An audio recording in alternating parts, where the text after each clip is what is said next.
G'day, citizens. Welcome to the Inforunners. I'm Execute, joined today by Algared. Are you awake? Algared, wake Yeah. up. Yeah, wake up. We're alive, mate. You gotta Wait, wake up now. I was alive. I was Yeah. typing to our audience. Oh, yeah, sure. Yeah, sure. See what grief he gives me? I communicate with you guys. Hey, look. Let you know we're coming. Look, I'm the one that is feeling very unwell right now. I have not slept well. I had a bit of a health scare only about an hour and a half ago. I shouldn't be here by all rights, but I'm going to persist, and if we've got to end early, Because we love you guys and we care about you and we want to make sure we don't let you down with our programming, because we are such dedicated martyrs for the cause. That is true. So we've got a few things. And we've got a big one today. Yeah, we've got a big one. All right, will you tell people what we're doing today, Algared? So today, what we're doing the t-shirt fundraiser. We need to get 55 t-shirts all up. Yep. We've actually got funding. We've actually decided, yep, we're going to put up 10 t-shirts ourselves. Yep. So we're looking for you guys to fund 45 t-shirts so we can get Orbit Ship Team a t-shirt, which does our, does the honouring of John Crew and give thanks to them for the ships and the stuff that they make that enable us to play the game. So this is a thank you. It's not a jibe. It's not a insult or anything like that. And what we're doing is a which I think is very appropriate. We're taking a leaf from Douglas Adams. Douglas Adams, the author of Hitchhiker's Guide to the Galaxy, which is where we get our number for Squadron 42 from, because that's the answer to life, the universe, and everything in it. When he brought out his book, The Restaurant of the End of the Universe, the advertising campaign for that was Douglas Adams' mum says, buy two for the price of one. And we're asking you to do the same thing. Buy one for the price of two. Sorry, not two for the price of one. And what we're asking is, we're actually giving you, we decided we'll give you guys an option to get a shirt. But if you buy the shirt, the price we're asking for is double, because what you're doing when you do that is you're actually buying one for yourself and actually one for our fundraising or team number. But we've also got the option for you to just, hey, I don't want a shirt, I just want to fund what you guys are doing. And so in that case, you can do a donation. And if you want to donate the full cost of a shirt, I think that's works out at $38 Australian. I can't remember what it is on the shirt cost. It's about 50. Here, I can bring it up now. There you go. The whole time Algared's been doing that, I've been trying to get into it. It's a pain in the butt to get into. So this is it. We'll link this for you guys. Actually, I should go back and see if I can link it. I'll link it in chat. Sorry. It's all right. Get that mute button working, Algared. So that's it there. We've only got 6 days that we can do this if we want to have it delivered while me and Algared in Manchester. But that'll show you the shirt. It's got the front and back, so you can see what we're going for. Now, the other thing we're going to do, if you show the back, is... Oh, yeah, I forgot about that part, yeah. So what we're going to do is before we do these, what we're going to do is we're going to make... all the people who donate or buy a shirt and basically buy an extra shirt, their names are going on the back of a shirt as part of the thank you team from Inforunners. So before so there's a so let's bring it up. I'm trying to talk. There is an option, like you have to kind of click a go button. So what I can do is I can edit it before the go button sends this off to the printer, so to speak. And what we're going to do is, under that little message we've put there, is we're going to put everyone's names that buy a shirt. So and the message at the back says thank you from Inforunners, and the list at the back will basically show who the Inforunners were. Zoom in on it. Yeah, there's a zoom in thing. Look, so that's what it says. Thanks from the Inforunners community for making the best spaceships and pirate booty in all the verse. And then if I flip it around, that's a close up of John Crew. So X will link those two, and he has put the custom link in the YouTube chat. I'm assuming it's going to be in the and it is in the other chat as well. So the Algared's having internet connectivity. He's actually running through the phone today, so he's having some issues as well. So Everything that So could go wrong is going wrong, basically. I've moved to our little one of our items we were originally looking at as being our YouTube internet connection type stuff for our trip, and we thought, it's useless. We don't need it anymore. It's a waste of money. Well, today it's proved its value because we're using that for me, but it is a lower internet connection. So yeah, we'll be coming back to this a few times today. But essentially, what these are the two options. You can donate whatever you can afford, or if for $52, that essentially buys you a shirt, and it buys a developer a shirt. No, Modaddy. If you buy a shirt, you can't put your name on it at the front because that's not going to work. Right? You can if you get a pen and write it on yourself. If you buy a shirt, the offer isn't really for you to buy a shirt for yourself. It is we're fundraising to get these for the ship team. And if you want to help us do that, there are two ways you can do that. You can donate, or you can buy an extra shirt, one for yourself. And yes, well, that's what we're doing on the back. You tell us what you when you submit. If you leave a comment, leave the name you want, and that's what we'll put on the back. So I think the caveat to getting your name on the shirt is you would have had to have paid for in full one of the developer shirts. So if you put in $1, unfortunately, I can't put 1,000 names on the back. I can only put. There's only really enough for. I guess we'll put me and you on there, Algared, because we're donating as well. So it'd basically be 44 names. Yeah. But if you donate, if you donate, if you in a donate button, if you donate 4 shirts, that's less names that'll be on the back, but it also means essentially we're probably going to get made whatever we raise. So if we don't get to, because this is the thing that really surprised us. We thought there was going to be there'd be 10 people on the ship team. Yeah. No. But then we heard that there was 49, and then it got updated, and it's now 52. There's 52 of them in total. So when me and Algared get 10, that leaves 42 left for, that we need help with. And it's not a cheap venture to do this. This is I think the last quote we had for we looked at 55 was the closest quote we could get, and it was like 2,000. It was over $2,300. So it's not a small, cheap thing to do. So there's no way we could afford to outlay this ourselves. So again, having the community thing on the back is very warranted. And so we'd love to do the funding for the whole team, and give the whole team a John Crew t-shirt. Yeah. So if it doesn't work out, it doesn't work out. But we thought you guys might want to, I don't know, give them all a thank you. Father and son gaming. No, it's not 52 people building the Atlas. No. But I take your point. Yes, that does now explain the reasoning for the $40. Yes, I get that. But yeah, but that means concept artists, all the people that work throughout the entire ship. So these are all the people that essentially work under John Crew, essentially. It's he's the boss of all those people. So So anything you can do to support John Crew's team, buy 52 shirts. There you go. That would really be a great help. But that's the thing. Go to custom. Go to the link. We got 2 already, Algared. We've sold 2 already. There we go.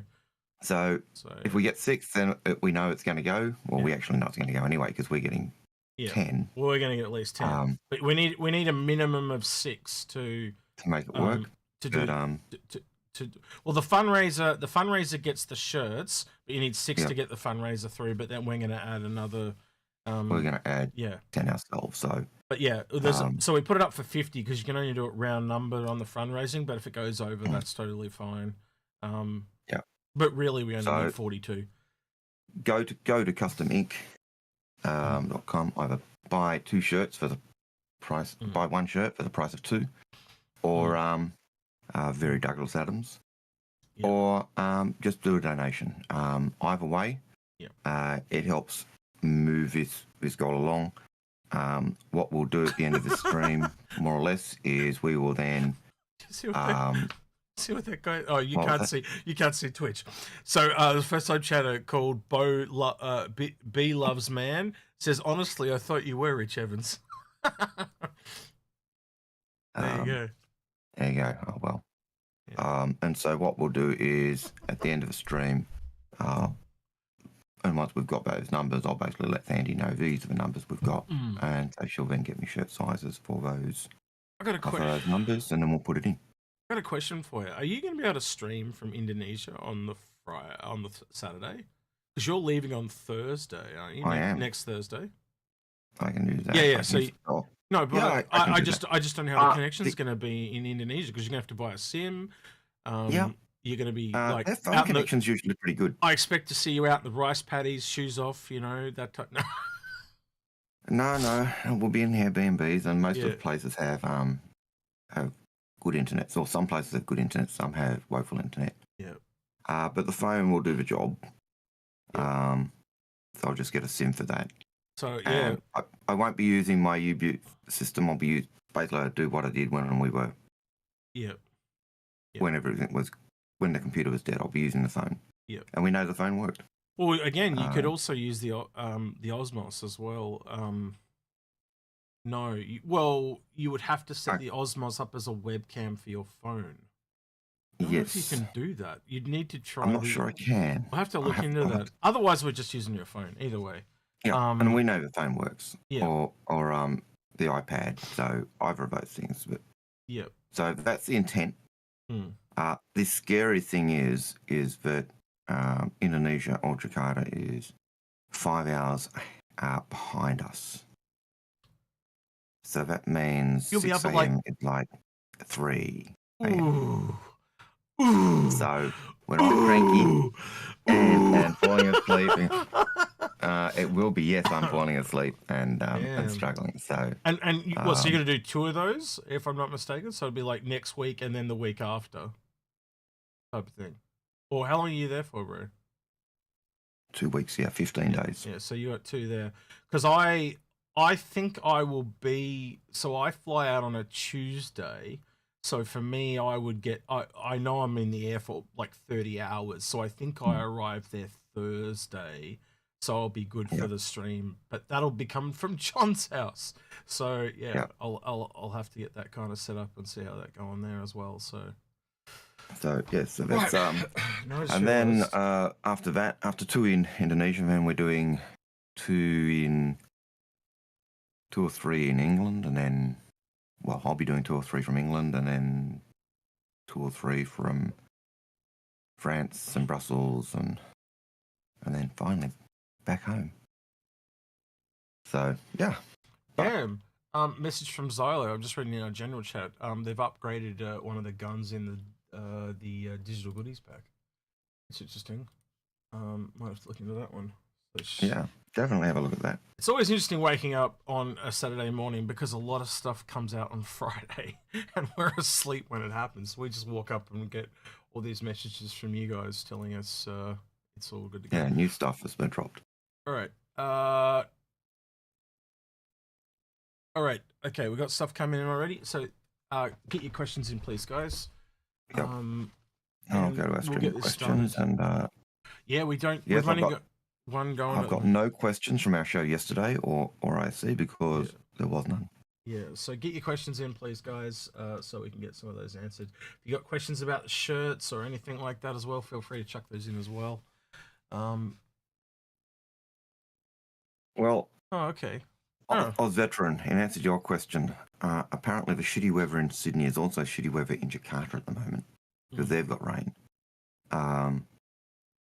And I always thought it always rained in England anyway, so like Melbourne. That's the thing. I've been told to prepare for it to be colder than it is here, and it's only going to be like autumn there. Yeah. And I'm I've always been told it's cold here by most Australians, so I can only imagine what Manchester's going to be like. It's like, what? It's colder? Yeah. Like what? It's going to, from my understanding, looking at the weather, it's going to be a Sydney winter. Well, is what it'll be like. Well, I looked it up months ago, and I found out on Google the average temperature in Manchester during October is 11 degrees, and at the time when I did that, it was middle of winter, and I looked at Yep. and it was 12 degrees, and I went, what? Yep. What? Yep. Yeah. So 11 I think I saw it was 11 to 18 was kind of the range we kind of would get. Yeah. So it's cold. It is Sydney winter cold. It is not that bitterly freezing cold that we feel, but it's cold where you want to rug up and So we've got a first. And God help me if we have a wind. Yeah. So we got a first time chatter, Kazok on Twitch, who says, "Is Algared okay? He sounds like death warmed over." So Algared and I have seasonal coughs. I've just taken a shit ton of medication this year, and I've managed to avoid most of it. You would have noticed we both kind of mute when we cough. And mine's kind of occasionally we miss it. Yeah, and his has caught up with him during the week, and he got. What did you get? I remember you were telling me, and I've kind of forgotten. Decongestant tablets to basically help break it. No, but you had like an infection or something, didn't you? Like you. Oh yeah, upper respiratory tract infection. That's why it's coughing, and we've had some discussions this week, and I'm like, "Are you okay?" Because like I can relate to the cough because I usually have one as well, and there he goes, and you feel it. If you've got a cough and you see someone else cough, you're like, "Ooh, bro," like, "Ooh." Yeah, and he's had ones where his whole face goes red, and you're like, "Shit, dude, breathe, motherfucker." Oh look, and on top of that, I've also got the tricky ticker at the moment to take a line from a low. Yeah. But yes, the old tricky ticker is gives me a bit of a pain in the chest as well. So, so I was at work the other day and I had a jab of pain.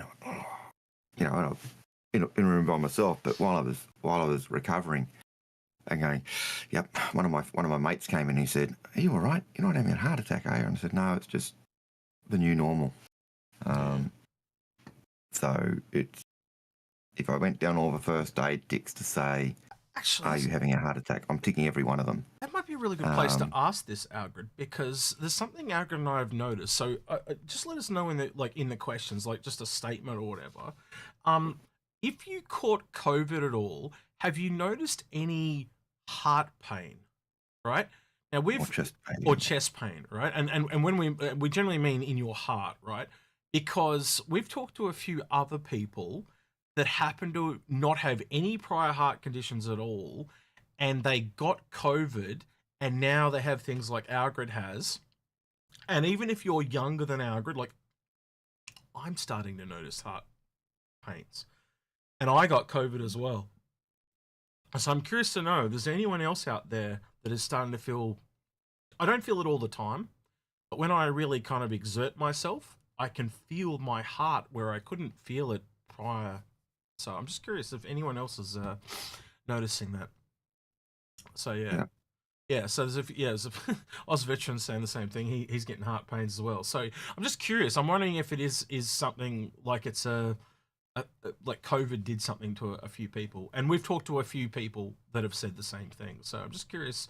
Put it out there, and because my doctor, I talked to him. I didn't tell you this, Algared. I went out to get my meds for the trip. He actually said he's talked to a few people that are having those now, so it could be a thing held over from that. Anyway, also when let I us. Was when I was in hospital, I was talking to one of the doctors and said that, and they said, yeah, that is a theory. They do need to do a lot more tests on that. So if you are someone who's had COVID and you want to be a test agent, I'm sure your doctors or the researchers would be happy to have some more test people to examine and see the impacts or long-term impacts of COVID. But yes, my cough does make my voice sound like a bit of a bullfrog, so I'm sorry. So you don't count. You're fit as fuck. It's not fair. It's like 50 and he's like an action hero. It's not fair. Yeah. SA, you don't count. You are a real life action hero. You're like Rambo. If Rambo had babies with other Rambos, that would be SA. That's what his kids are. Yeah. Baby Rambo. Yeah. One of them is. He's like a tank.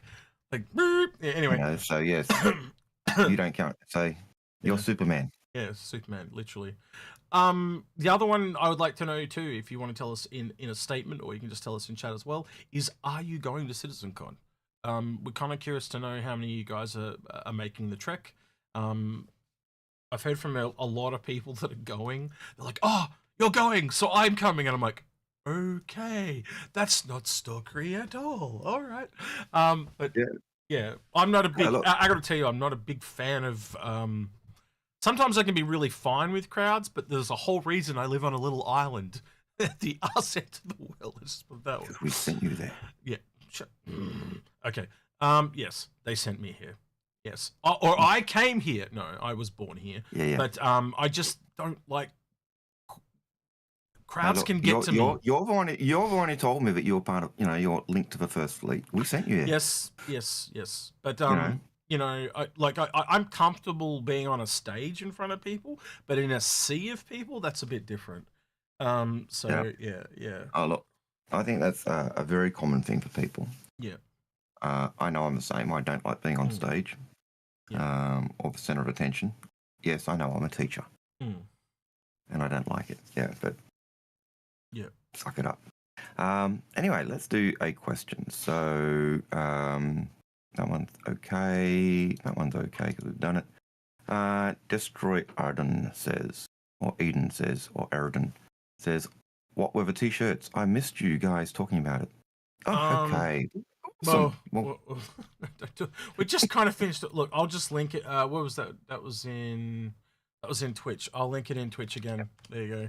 And I'll link it in. Yeah, the t-shirts.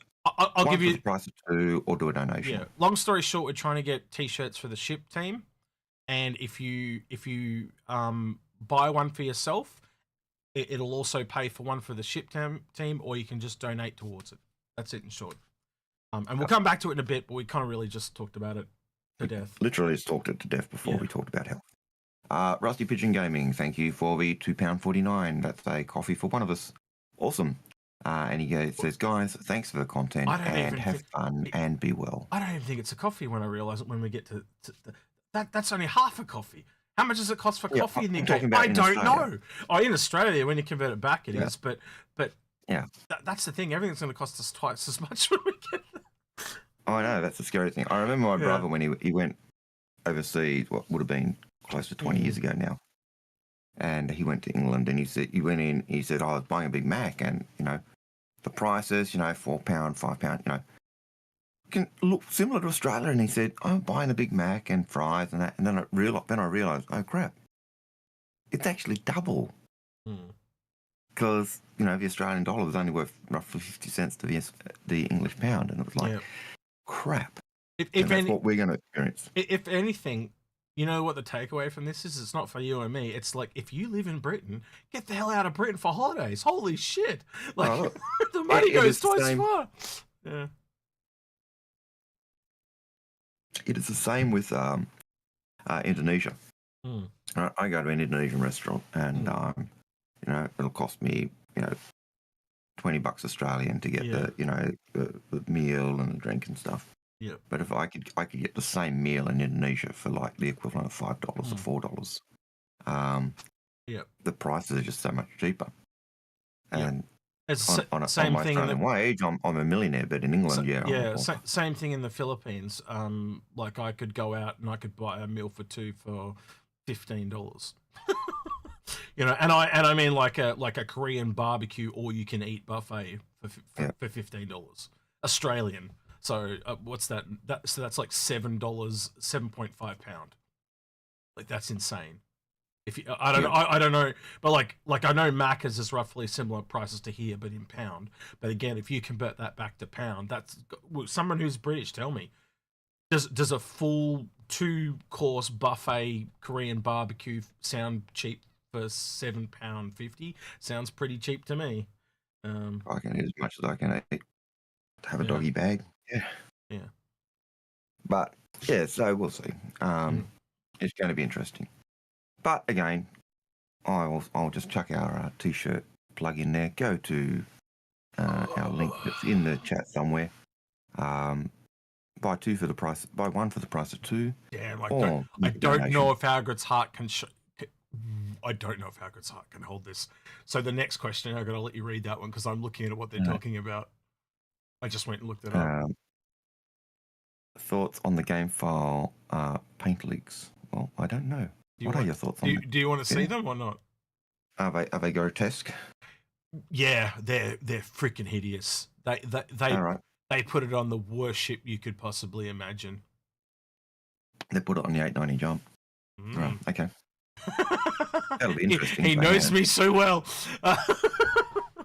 So there's 3 of them here. I'll open them all. I can't. Obviously, they're previews, so you're going to have to expand here. Now, I'm going to assume, based on 2 of them, that almost looks like a, what do you call it? The polar paint. Blue. Yep. But notice how it's got the orange there. Yep. Kind of reminds me of the Microtech skin on the Razor in a weird way. You know what I mean? The blue with the orange. Yep. This one appears to be gunmetal, silver. Yeah, like Meridian. Midnight. Yep, Meridian. Yep. And this one seems to be like a black and yellow. Yep. All black and gold. Right, now, oh shit, I just realized I didn't take the rest of everyone with us, so we'll just do this again. We'll do that again. Black and yellow is the one we were talking about. The silver with a white eye, and then blue with the orange. So apologies for that. I didn't actually notice initially that there were 2 metallic-y type paints. Yeah. I do like the Meridian. I do like that darker one. Looks on the 890. Gold. You reckon it looks gold? Interesting. Yeah. I think it looks like possibly. a gold. Yeah, possibly. Gold highlight, you know. It's very yellow, but yeah, it could be gold. It could be gold, but I'd say that eye looks so yellow, it's not funny. But you know, we'll see. Hard to tell from above. But I'll put this to you. Can you imagine what cost? I was about to say. Can you imagine what they're going to charge for that? Capital ship, first skin, and they charge $30 or whatever. Some of the others. That's what they charge other skins. At least a kidney. Yeah. Absolutely, but they've charged $30 for, you know, what was it for the Carrack? Yeah, the Carrack was $28. I think it was 20. Yeah, but that was this is a bigger ship, so the price is going to be higher. It's disgusting. Yeah. Let's be honest though, they're 890 jump owners. They can afford it. No, they can't afford it because they bought an 890 jump. I don't know. I don't know about your logic there. I don't think it pans out.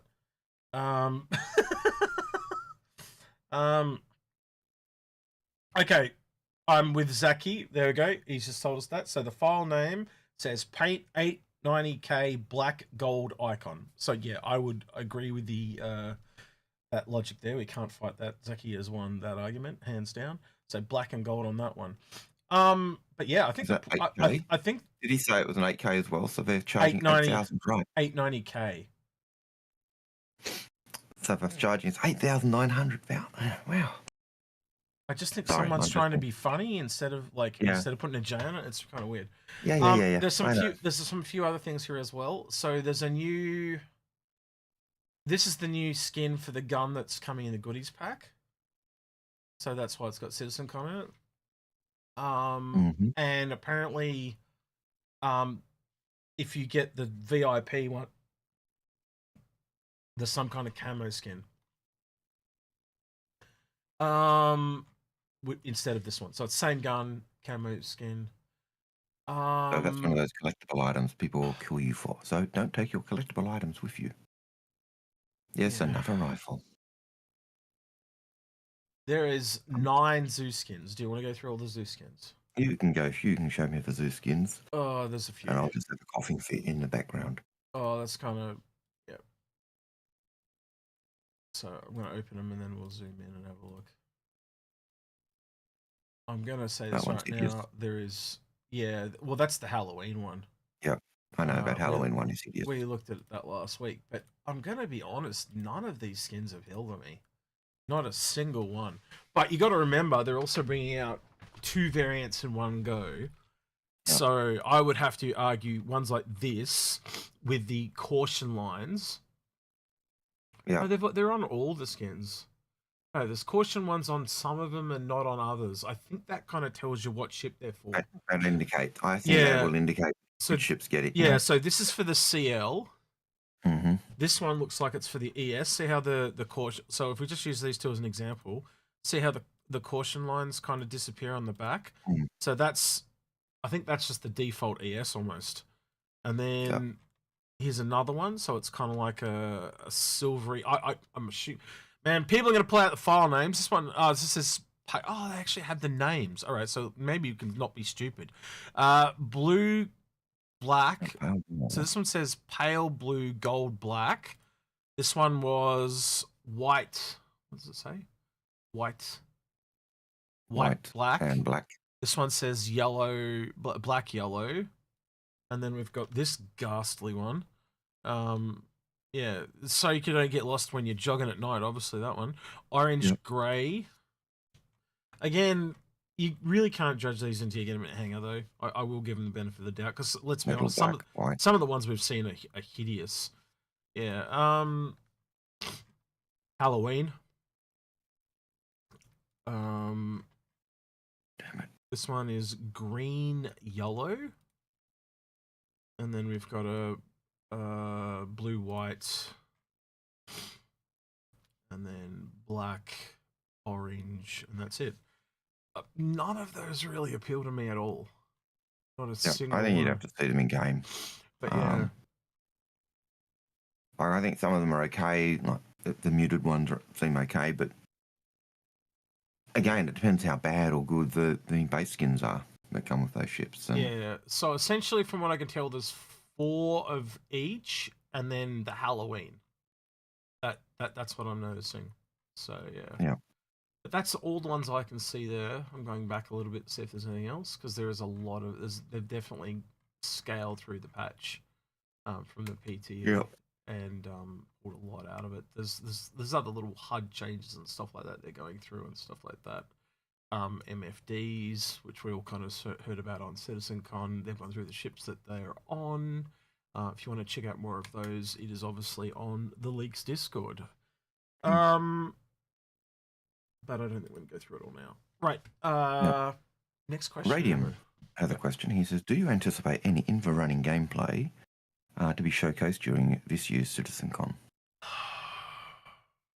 Not really, no. Because data's kind of... Oh, shit. Now I've got a hype train on Twitch while we weren't even looking. Thank you to Lucky Charmington. Lucky Charm, I've been trying to get a hold of you. Read your messages on Discord, please, bro. Basically, Morbid Mind, Ubi Gooey, Robo Strain, Dragonfire, and Z, PC 101. Oh, hey, PC 101, and Rooster Rage 327. Congrats on your subs. I'm running up to a level 2. On your 1 sub. I should have mentioned that. They've got a thing going on for the next couple of days on Twitch. If you give 5 subs, Twitch will give 5 subs. So that's probably gonna go bananas, because it's and we're almost at a hype level 2. I never understand the hype trains on. I think it's just a thing, like it's to encourage you to give more subs, because then it kind of gives you like free emotes and stuff on all this kind of things. But I never understand their bits and bots and all the other stuff they do. But it's always interesting to see them go. Oh, I sent you his username on Discord. He got a new Discord username, because remember, it was his wife's Discord. Mm-hmm. So I sent you his username on Discord, mate. And he's messaged me several times going, I still can't get a hold of him. So you guys have obviously not been able to talk to each other. Yep. So yeah. It's certainly not an endeavour on either party to. Well, just talk to him. Each other. You are literally missing each other. It's not the time to talk about it. We're on a live stream. Mm-hmm. Anyway, next question. Any update on the raffle for the Inforunners Star Citizen items? Not yet.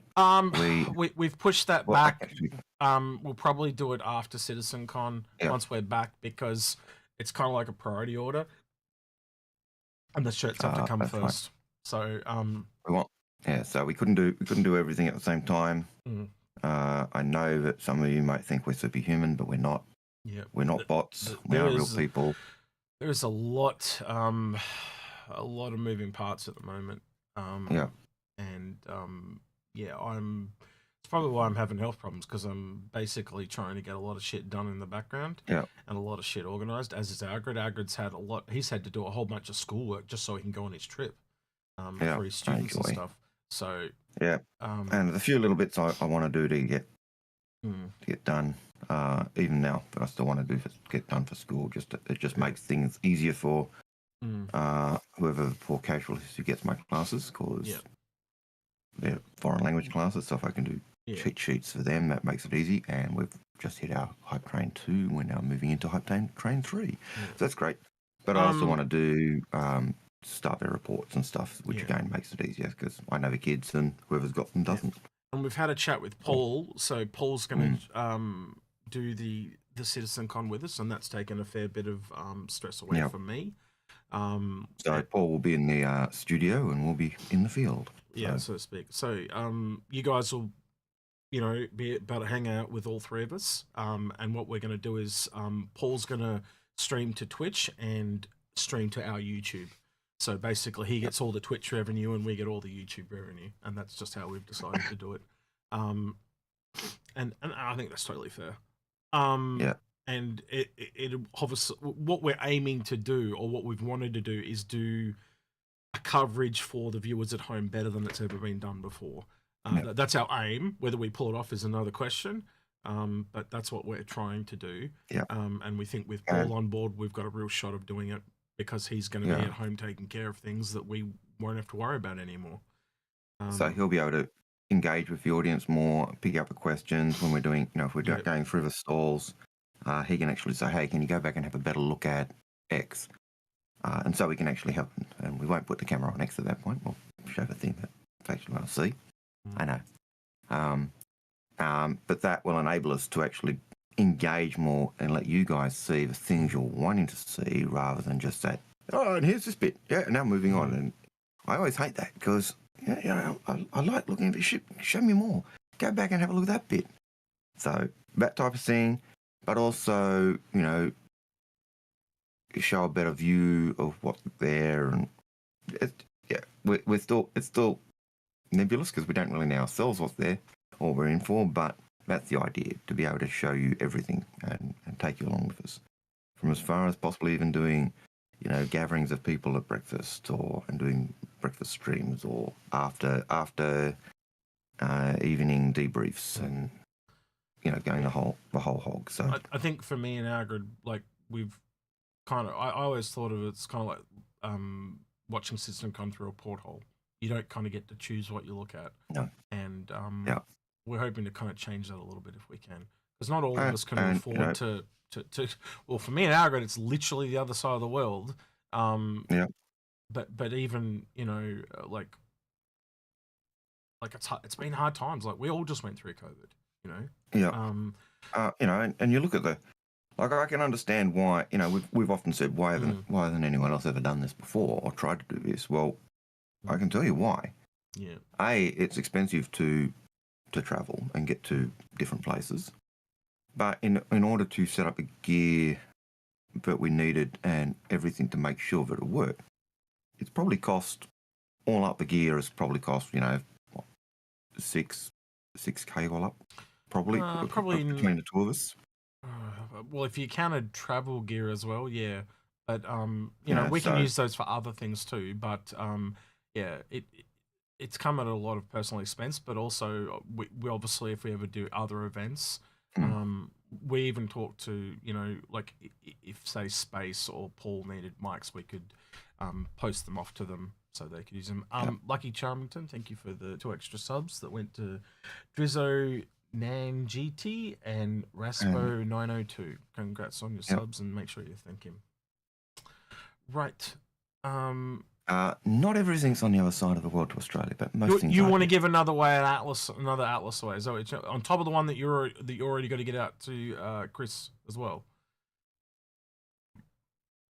Just let me know if that's what you want to do, and we'll get. So We can give one away if you don't want to give one away. Yep, he does. All right, okay. So right. I think we'll have to think of a way to give that away.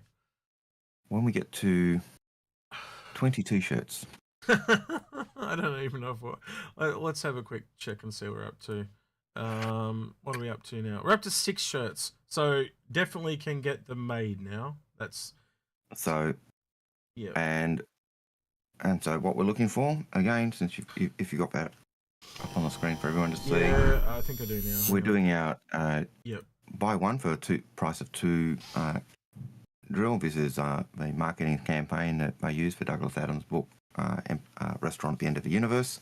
Mm-hmm. As you all know, Squadron 42 is Squadron 42 because it takes 42 from the answer to the life of the universe and everything in it.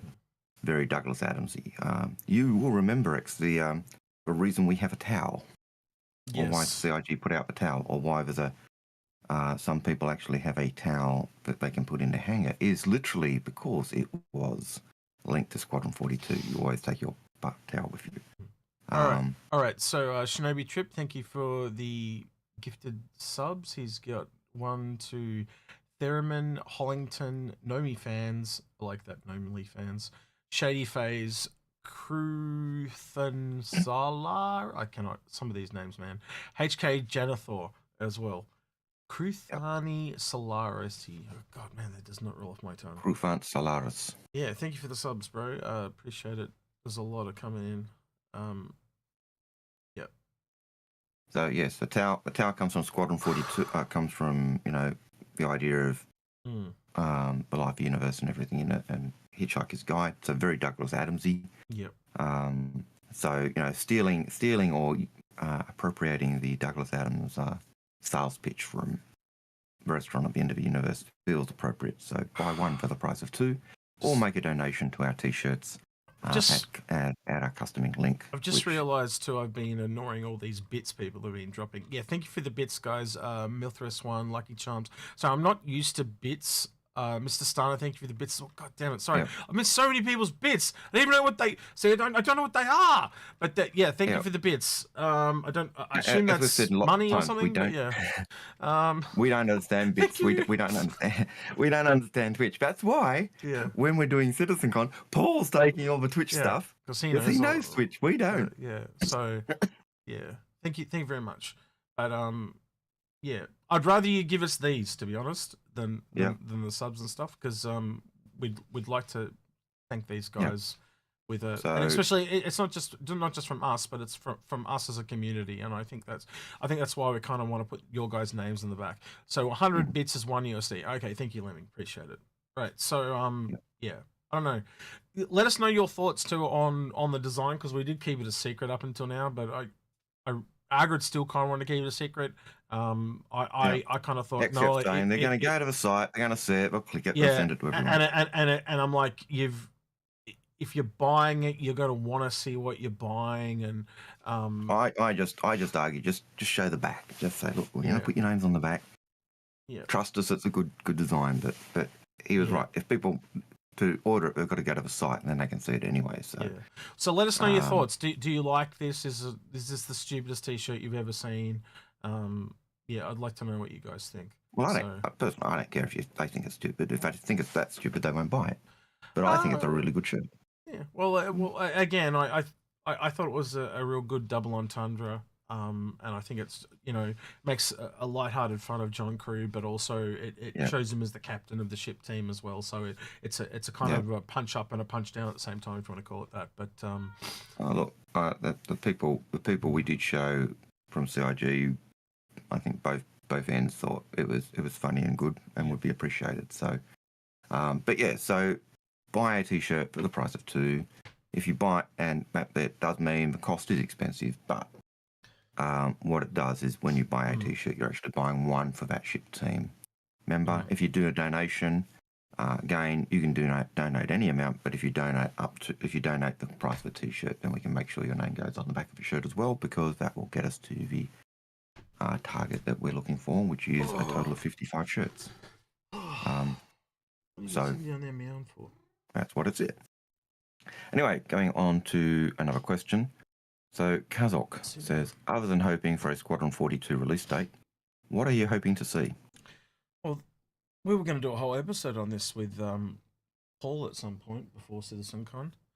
I think there's a lot. Actually, even the episode we recorded this week, we recorded it ahead of time, because we're trying to get some stocked up for you guys while we're away. But Algared, oh, sorry, I got hiccups. Algared, you stumbled onto. How do we tell them, Algared, without telling them what the episode's about? What did you stumble onto, Algared? You found out something. Do you, Yeah, well, you found some AI stuff that points towards. I found some AI stuff, that some stuff they may show off at CitizenCon. I think I'll leave it. And at that. just little hints that they hint, like, and we'll be showing, basically we'll be showing this later and as soon as we can. And it was like, does that sound? That just sounds like that it's going to be Citizen. It could be CitizenCon. Do I know who it is? Nope. Have I heard any inside information saying it is? Nope. Yeah. But it did sound like it. Well, it's pretty. I think it's pretty cut and dry, really. Actually, again, and then that'll be out Tuesday for you guys to see. Yeah, and then I also wouldn't be surprised if we don't see any more. I'd be very surprised if we don't see any more on drones. But yeah, it was just another thing that hints at AI is just all the stuff they've done so far with components and stuff. So to me, that just why are they showing and my thought process is why show us all the component stuff now? Because that's the type of stuff they usually hold back. So there's something. I think there's something big coming behind that, and that would be something that everyone in the community is calling for and crying for, and it is the AI and more AI stuff, and it will certainly add to solid players being able to take their slightly bigger ships out, but it'll also enhance multi-crew ships. Just imagine if you've got a multi-crew ship and 2 or 3 people bring their NPCs with them. Well, back to the question. I think with the ATLS coming out, I think that really the fact that it came before CitizenCon, I think it is a real tip of the hat that we're going to be getting Titan suits there, and I mean not just the ATLS. I think we might be getting some other ones as well. The way that it came out on the PTU was really in a tested state. I don't know how else to put that out. Like anyone that, even if you go in it now, there's just certain things that are not 100%. And it's improved a bit. Like it got some extra HUD elements and stuff like that. One of the simple ones is there was no switch to turn it on. There was no buttons, no anything like that. It was like almost like bare bones kind of functionality. And I think they're testing it because they wanted to kind of test how some of the suits work in a kind of live environment, because I think we're going to be getting more, at least 1 or 2 more. Is my inkling. I wouldn't be surprised. And you're right. You can see there are buttons and switches on the suit itself, but there's no interaction with the suit. We literally just, get in or get out. But yeah, I think down the track I could see there being ways to increase the intensity or that if you track the beam. So there's a whole host of different things that I think they could do. But I think that part and parcel as they're testing it for other ships as well. Sorry, I'm being handled at the moment. Yep. All right, moving on with the questions. Yeah. Oz Veteran says, I heard there's a new MISC ship. Do you know anything about it? And I think if it is a new MISC ship, then it could be the starter ship from the Yellow Curtain. I was going to say, where did you hear this? Yeah, and the other question is, where did you hear it? It's in Twitch, so yeah, just tell us in Twitch and I'll keep an eye out for you, Oz Veteran. But what did you see and what did you hear? Because my first thought goes to the Mirai. And I'm going to be totally honest with you. True. By process of elimination, there is only 2 ships left, and I've said this before. One of them is clearly an advanced starter. All the other starters have come at the end of the year for like the last 5 or 6 years. So literally, if they're following the same logical thought process, that means the Fat Fury or the Mirai Guardian has to come at CitizenCon. Yep. Just by process of elimination. Yep. So yeah, there's been a few things like the Misk interior that could have been a whole B though as well. I've heard people say other ships as well. Sorry, I got to go ahead. And I was going to say, just because we expect the Fat Fury to be the ship or a ship at CitizenCon, it does not mean they're not going to do other things as well, or other things at AIE. You know, so they can always do more. We know they usually do one. So they usually. We don't think the TIE Fighter with a quantum drive will be a thing. You know, the Fat Fury is a medium ship. Yeah. So it is. Yeah, quite a large ship compared to the other stuff, and you can see that when you go back into that video, the Tin Hat episode that we did. Yep. As you go through the curtain, you can see the icon of a little man beside each ship to show scale, and the Fat Fury is massive compared to the human. So I'm struggling here with this cat. She's driving me nuts. Yeah. This coffee's driving me nuts. So this one is the one that I think it is. So I posted a lot. I post a lot of hang on, let me kick back over. So I post a lot of these sneak peeks on our community tab, and kind of ask people their opinions and stuff. And I actually posted these two at the same time. Now they could be completely separate ships, but I just thought it was really interesting how they both had the stripes on there. Yeah. So yeah. And there's no kind of really known ship that has the bottom one on it, that kind of fin. The top one, if I have to run to the bathroom in a minute, just be aware, because I do not feel good right now. The top one, believe it or not, is very similar to Wing on the whole B. The bottom one, nothing. Like I've gone over everything that is in the Miss lineup, and that the only ship that has a wing like that, and it is Freelancer-esque, I will freely give you that, but believe it or not, it's closest to one of the concept images on the whole B. And we did go over this at the time, but I'm just with the cat, and I'm a little bit under the weather. I'm just trying not to vomit right now.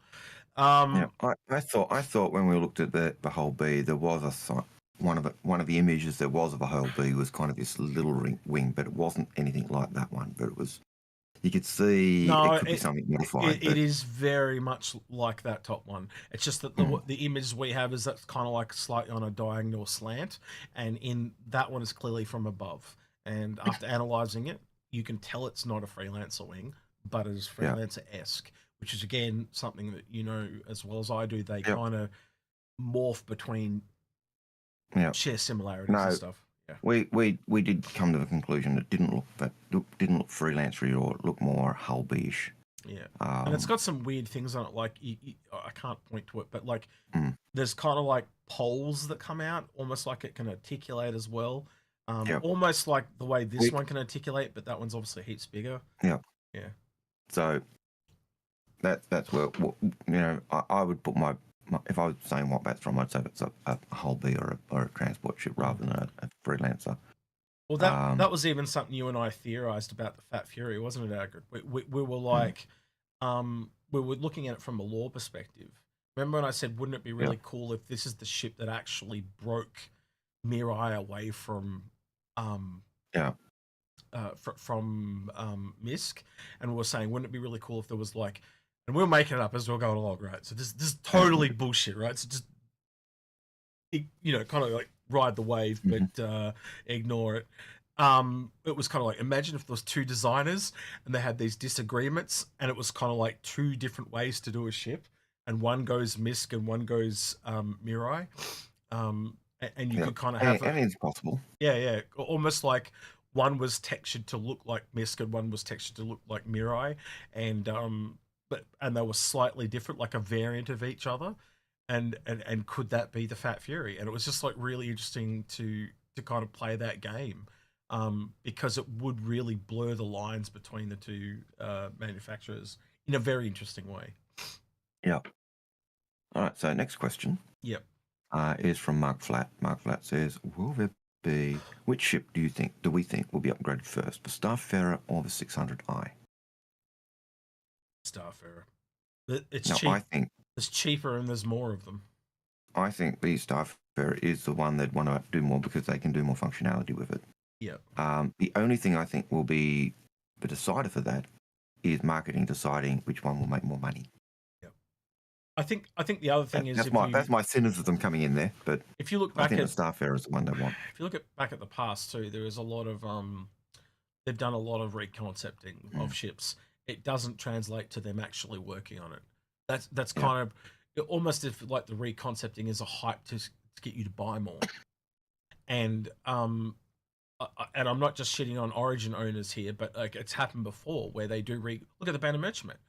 That thing's been reconcepted twice before they started to work on it. Yeah. And now it's sat on the shelf. So and we've seen that with ships time and time again. But for some reason, when that rework came out, what was it, over almost a year ago now, people thought that, they're working on it next week. No, they haven't even touched it. And it probably tells you they're going to touch it for a long time. That's just going, this is where it's at, and this is what we plan to do when we finally get off our fat asses and get around it. No, we're not. You get what I'm trying to say. I am under the weather. Oh, I'm feeling bad. Right. Okay. Keep going. Darling, I don't have to put you down, darling, because it's... All right. So, Anthony Bunny, do you expect any ships to be announced straight to flyable at citcon? Yeah. The ES and the CL. Oh, no, he means new ones. But yeah, I reckon the Fat Fury, or at least one of those sneak peeks. No, I could see something like that. Well, it'd be uncommon at this time not to do that. They've done it for the last... I'm trying to think what it was last year that they did straight to flyable. There was one last year, wasn't it? Or was it I cannot remember. The Cutter Scout they talked about, and they talked about... It was the Cutter Scout and the Rambler. So the Cutter Scout came out at CitizenCon and the Rambler came out at AIE. And that's how it was. And the thing is, I kind of consider AIE and CitizenCon kind of that they kind of meld into one thing. So it's kind of one's the start of it, one's the start of the season, one's the end of the season, and it's kind of everything else in between is kind of just part of it, that whole. So but yeah, I think they'll be straight to flyable, and they'll I hope. Well, I don't hope because that'll just make the upgrade pack super expensive. But it'd be nice to see another big ship. Yeah. The Cutter was the year before Demon Wolf. It was the year before, and you're right though. It was at AIE, and it was a great deal at $45. So it was. Yeah. Nathan says, "What ship will Montreal work on next?" Cheeky BMM mention CitizenCon. Yeah, there's a lot of people hoping for BMM update. I've heard that a lot in the last couple of days, but let's be honest, they've kind of already told, unless plans have changed, they've kind of already told us what their plan is. Polaris, Galaxy, and then Perseus. They've kind of spelled it out. And we heard earlier on in the year that they'd done more grey box works on the Galaxy. If I was going to think of anything as a surprise, it would be like a Galaxy, just poof, there it is. But I'm not going to say that that's what it is. But if I was on my absolute hopium, and knowing that they kind of wanted to work on base building, you put two and two together, the ship that they're building around base building would be it. Yeah, and when they talk, in the past, if I remember correctly, they said the next family ships are working on these three. Their goal is to get them done, as much as they can in the year. And then they're moving on, and the hints that we seem to have for the next family would be Drake. Yeah. As being the next family ships they work on. Could they do the BMM as a standalone ship? Yes, because it's very bespoke, and it's kind of is a standalone ship by itself. Just the breadth of what it could do. So... It might not come at CitizenCon, it may come at AIE, but I am kind of expecting the big ship for this year. If that Drake thing is what you've just stated, and I've said this to you before, is I'm expecting the Drake Corvette. Yeah, it makes sense, because they want to be able to, if they want to do the Kraken, they need to build out more Drake ships. And then what did they do? They brought out the Ironclad, and that's there's just a large ship in the middle that's kind of missing. And once you got that, you've got your family of ships, and that becomes your the next family of ships you work on. And that's also why we think Drake might be next, because we've had the Ironclad, we've got the Kraken. If they drop that middle ship, the Corvette, or a large ship in between there, almost guaranteed Drake will be the next family ships they work on. So Matt P in YouTube chat says, I think they'll do the BMM as a part of an entire line of Banu ships made up at the same time, but not this year. Now, that's a double-edged sword. It is a double-edged sword. Because in lore, the Banu don't have a lot of ships. And I think, if you actually kind of look at it, it almost seems deliberate by design, because they have very elegant, very customized organic ships, and they're very hard to model because they are completely bespoke, as in they don't even fall into the modular room system approach. They are like really organic. So they are really from the ground up, unique, artistic ships in their own right. So while they are doing that, I would totally agree with you. You may get some extra ship. I don't know if that'll go into plural. And what I mean by that is the Banu Merchantman is absolutely huge, which is if you already look at it, they were trying to do it on its own anyway, right? So there's already what do you call that, Algared? Evidence, logical pathing, whatever, for just doing it on its own, because of the law. But when they first brought out the Banu didn't have, the Banu were just a ship. There was one ship they had. It was basically their generational ship. Families would live in it for generations and then pass it on. They didn't have a military. The Banu merchant, when they needed military, the families all came together and they formed a militia with their ships. So the Banu merchantman was kind of this meld between this military ship / civilian ship / whatever. It was a do everything. Since then, they have brought out stuff where we've talked about different Suloi in the Banu thing, and one of the Suloi does focus on military ships and develop their fighter, which kind of has a symbiosis with the Banu merchantman. So there is evidence that says there are different branches in the or different companies or trading companies in the Banu that trade in different things. There is evidence that says there could be more ships, but the focus has always been they're kind of really a very small catalogue to focus on the things they do. And their ships are always the best. Yeah, I was about to say the best of the best. The best of what they think is the best. So the thing may not be the best hype quantum drive in the verse, but it's the best that serves their purposes. Yeah. It may not be the best weapon, but it's the best that serves their purposes. Yeah. And they had mixes of everything. And they had like Xi'an engines. They had Vandal things and all, human things and everything. If you look at the Defender actually has Sucheron shields. The Sucheron shields in the Defender are actually Tavaran phalanx shields. Yeah. So you can harden them and they will stop everything. They will stop ballistics and energy weapons. But they also take a long time to recharge. Yeah. So they will take the best of what they consider the best of the best to make their ships and do their stuff. So could there be more ships? Yeah. But here's something that we've talked about in the past as expansion modules. Expansion modules where you're doing the alien race. That's where you'll see the plethora of alien ships come. And so they do a Banu storyline, but you'd expect a Banu expansion at that point. You'd see a Tavaran expansion. You'd see that line. You'd see a Xi'an expansion. You'd see an expansion of airships in there. Will they do that? I have no idea. Is there a plan down the line to give us the ability to play alien races?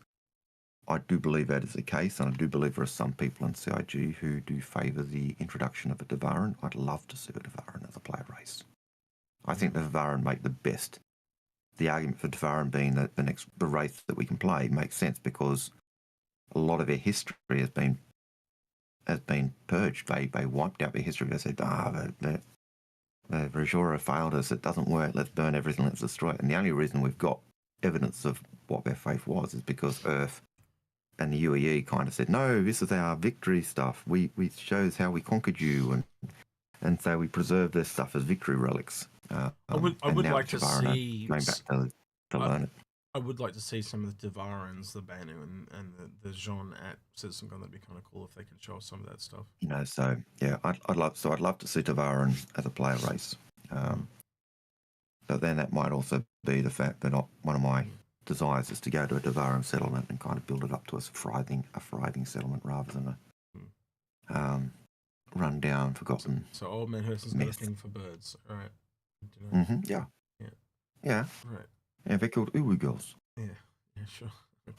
Yeah, God, the visual just got worse. Stop it now. Right. Yeah. Right. Father and Son Gaming, would you be disappointed if there were no release date for Squadron 42, but only an update of the polishing phase because SIG wants to stretch the release because of the release of Star Citizen 1.0? I don't think they are, like, there's all these things that people think that they're trying to hold off the release to raise money. I've heard this before. There's a contractually obligation to the British government that they've got to have some kind of playable beta by the end of Q1. Now, what do you call a playable beta, Algared? I kind of call that a demo.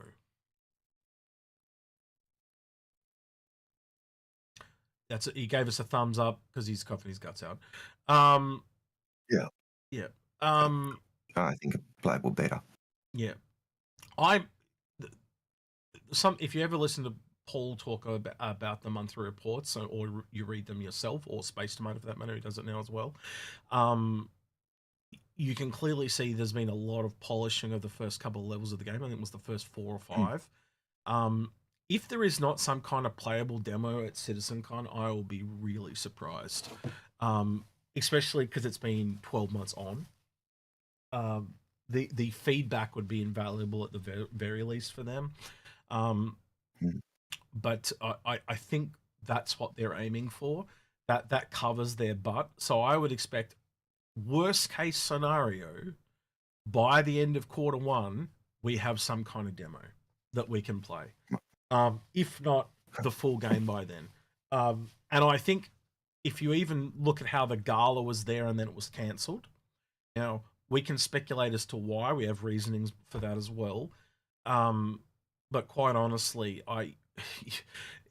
it points to them, they were going to do a release and then something's changed. And the only thing that I know from my friends that are devs is the PS5 Pro. And if you know anything about games development, you need the dev kits to make the game. I was talking to dev friends of mine 2 weeks before that dropped, which was only a couple of weeks ago now. So like a month ago, I was talking to them, and they literally said, we don't have dev kits for this thing. So that means more than likely CIG was in the same ballpark and they didn't have dev kits for the PS5 Pro, but Sony would also be going, this game's got to work on the PS5 and the PS5 Pro, and that would delay the release of your game. And I could see that. And we also know from other things that we heard that they were tossing up whether they should release them separately, as in PC and console, or release them at the same time. That adds more evidence, not less, because again, PS5's been delayed. Well, we'll just kick that down the road and release the PC now. You get where we're coming from that. And there's also other advantages to that because it costs money to release patches on the console. It doesn't on the PC. So you can essentially test and refine on the PC and then release it. But then the problem also becomes they've held the story so close to their chest for all this time, and you've only got to look at what happened with Star Wars and all that stuff over the last while. It will be ruined for the console gamers. So I think CIG will release them together. I can't see any sense in releasing Squadron 42 to the PC and then 6 months down the track releasing it to the console. I could be wrong. Well, I think I think that's what's happened, right? I think that their plan was to release it to CitizenCon. They've had to delay it because of PS5 Pro or some other reason, but they have to legally have it out by end of Q1. So they've got multiple stopgaps, right? So they can either release everything by then if it all goes well. If it doesn't all go well, then they just release a demo for the PC to put that contractual obligation in place. And that's why everything seems so up in the air at the moment. It's the only thing that kind of makes sense, is that they're just hedging their bets, essentially. Yeah, I think, that we know, I think without a question, it's going to the console games. It's just a matter of when. And I think the evidence seems to say that that's probably why they've moved, or why it's been moved. We know that the gala was intended to be the stars turning up, and as you pointed out, they've probably only got, those stars are probably contractually obligated to turn up to one launch. Yep.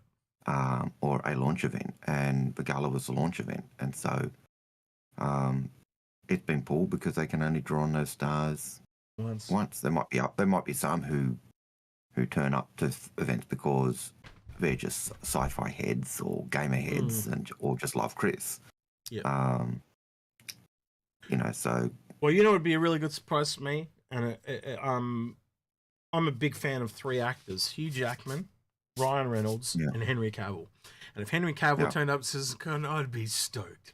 That's just, and he lives in England, so he lives in England, and he's a gamer, and he, apparently he approached CIG, so the rumor goes, and says, I want to be in it. Agent, get me in it. He was actually playing Space Marine 2 during the week, and he finished it, and he was like, he posted a screenshot, and he was literally talking about how good it was. So yeah.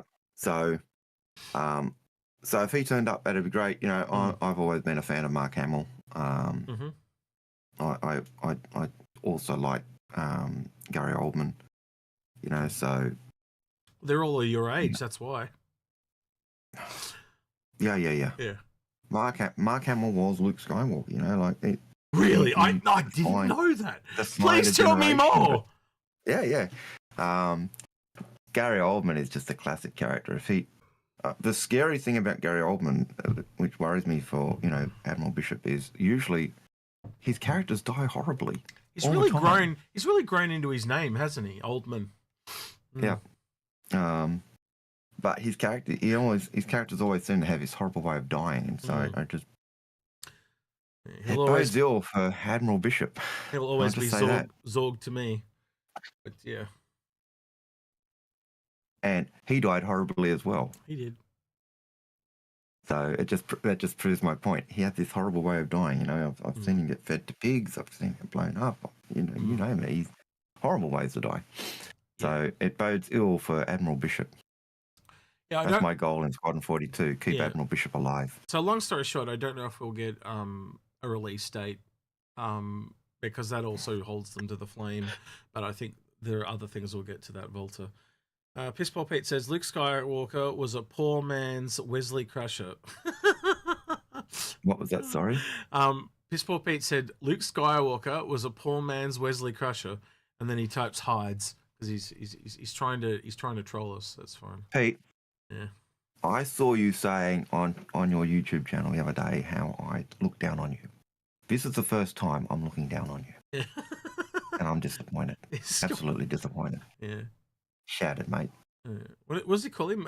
Gordy LaForge or Doggy LaForge or something like that. He's got. You've seen his dog over. He's got one with the visor from Gordy. Doggy LaForge, yes. Yeah, he needs a Data one, or maybe now he needs a Wesley Crusher one. I don't know. I don't know how you do that with some of them. Yes. Piss poor Pete has just become the Wesley Crusher of YouTube. He could do the skull cap dog one and go T.L. Grey hot. Yeah. Yeah. Right. And he's just made my list of enemies, like Sheldon has, number 1. No, the number 1 is me. Anyway, right. Mackie Muss says, he's just pushed you out. Oh, I pushed me out. Oh, cool. Well, there you go, Pete. You've outdone yourself. Right. Mackie Muss says, right. Wild one, but do you think that CIG ever develop an emergent game loop that keeps players' attention for longer? I play daily, and I'm just happy to be in the verse. Look, I think a lot of people have forgotten that. I even don't want to listen to Paul talk as I was falling asleep. I do that a lot. He was talking about how all the missions are stagnant at the moment. They're all independent loops essentially, but they're planned to be part of a chain. where they're dynamic and they're all, you know, their links in a chain. So right now that's just not there because we don't have the server meshing background to take care of that. Yeah, yeah, and you know, so you look at the missions, like, and they are independent at the moment, but you've also got that. But a lot of the missions you can just keep playing. Like I've been doing salvage, because I use the salvage and then go and do the hangar gameplay where I unload the ship and put it in the hangar and then go and do another salvage and do the same thing. And you lowered yourself to collecting trash? No, it's fine. No, gold and iron and dead all the other corpses stuff. and yeah. No, I haven't found any corpses yet. Yeah. Just all the loot and the cargo and repair items and weapons and you know, the nice thing is that when I used to do trash before cargo, oh, not trash, but used to steal the weapons beforehand, you know, or relocate the damaged weapons beforehand, and you take them, and the only way you could really do it is put them on your ship. Now you put them in your hangar, you can actually transfer them to your warehouse, and then sell them, which is stuff you couldn't do before. So we can't do. Haven't been able to find components to loot yet, but certainly the weapons on ships and the component, you know, the construction materials and recycled materials. You can do that, but you also find the cargo in ships as well. So there's quite a lot you can do just in that branch and salvage. But then you also got the hangar gameplay where you're doing that. So I've been doing the hangar gameplay by doing salvage rather than mining or something. So and I've been quite enjoying that. So yeah, Citizen Ninja. Yeah, isn't it already over 1,000 now? Or am I mistaken? Sorry. Oh, you read the question so people get the context of what I'm about to talk about. So, Citizen Ninja says, if CIG sells the 3 890J paint bundle with an 890 jump, will its price reach $1,000 and get LTI? So what's its price currently? $950, or am I mistaken? $950 or $980 or something like that. Yeah. So again, he's kind of on point. Like if we even just go by even just the fact that it matches the Carrack skin and price, and we round it down ever so slightly, so that would mean 3 skins at $25. Yeah, I can see it going over $1,000. And if it goes over 1,000, look, if they sell an 890 jump with skins and it's over $1,000 and they give it LTI, and it's on an unlimited sale, they will sell a shitload of them. Yeah, you'll see people melting LTIs. Yeah, people will melt 890 jumps and they would have to spend fresh cash to get it. Yep. You know, so yeah, I think they would realize very quickly. We need to do this more often. People may not melt their 890 jump, which doesn't have LTI, because if they've got to buy one with cash, because melting it doesn't do anything for them in that sense. But I think they would certainly people would be dropping fresh cash to get an 890 jump with LTI with those skins. Because I know it's a popular ship. It always, you know, when it sells at the moment, it always disappears. It's a weird ship in that sense, and it goes even though it doesn't have LTI. It blows my mind. I'm just glad I got mine as an original. But yeah. Anyway, Socially Confused says, what do you think about the Misc Fortune? What do you think the Misc Fortune is?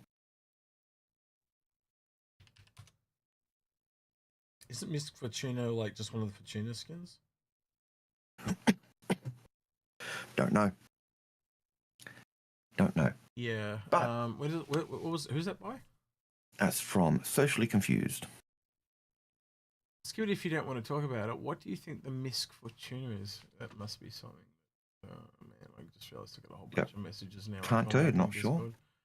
I didn't see anything on there about a Misc Fortuna. Give me a quick look.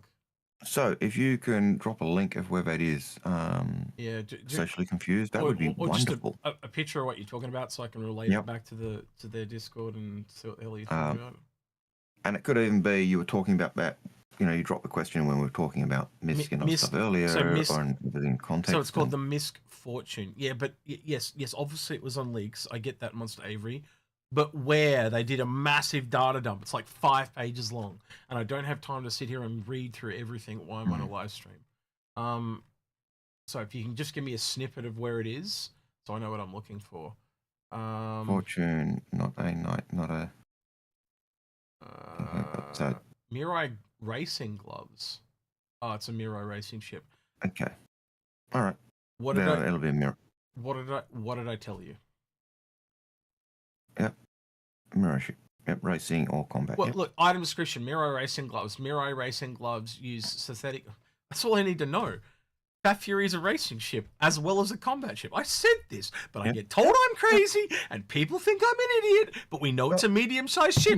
Well, you are. People don't listen to me. It's fine. But as we said, when you look at what they did with Mirai, they even said in the breakdown of Mirai from MISC that they wanted to have a company focused on the high-end stuff. And there's a Mirai racing suit, not just the gloves. There's a suit. Oh, that was nice. So you got and they said, they're breaking the ship into... It's a Fat Fury and it's called the Fortune. That's what I'm assuming this is. But the idea is that that they broke Mirai off to do high-end stuff for racing, and what are we saying? The other thing that the Mirai do, every ship is a racing ship and a combat ship. Yeah. So... Lucky Charms has sent us this, by the way, Algared.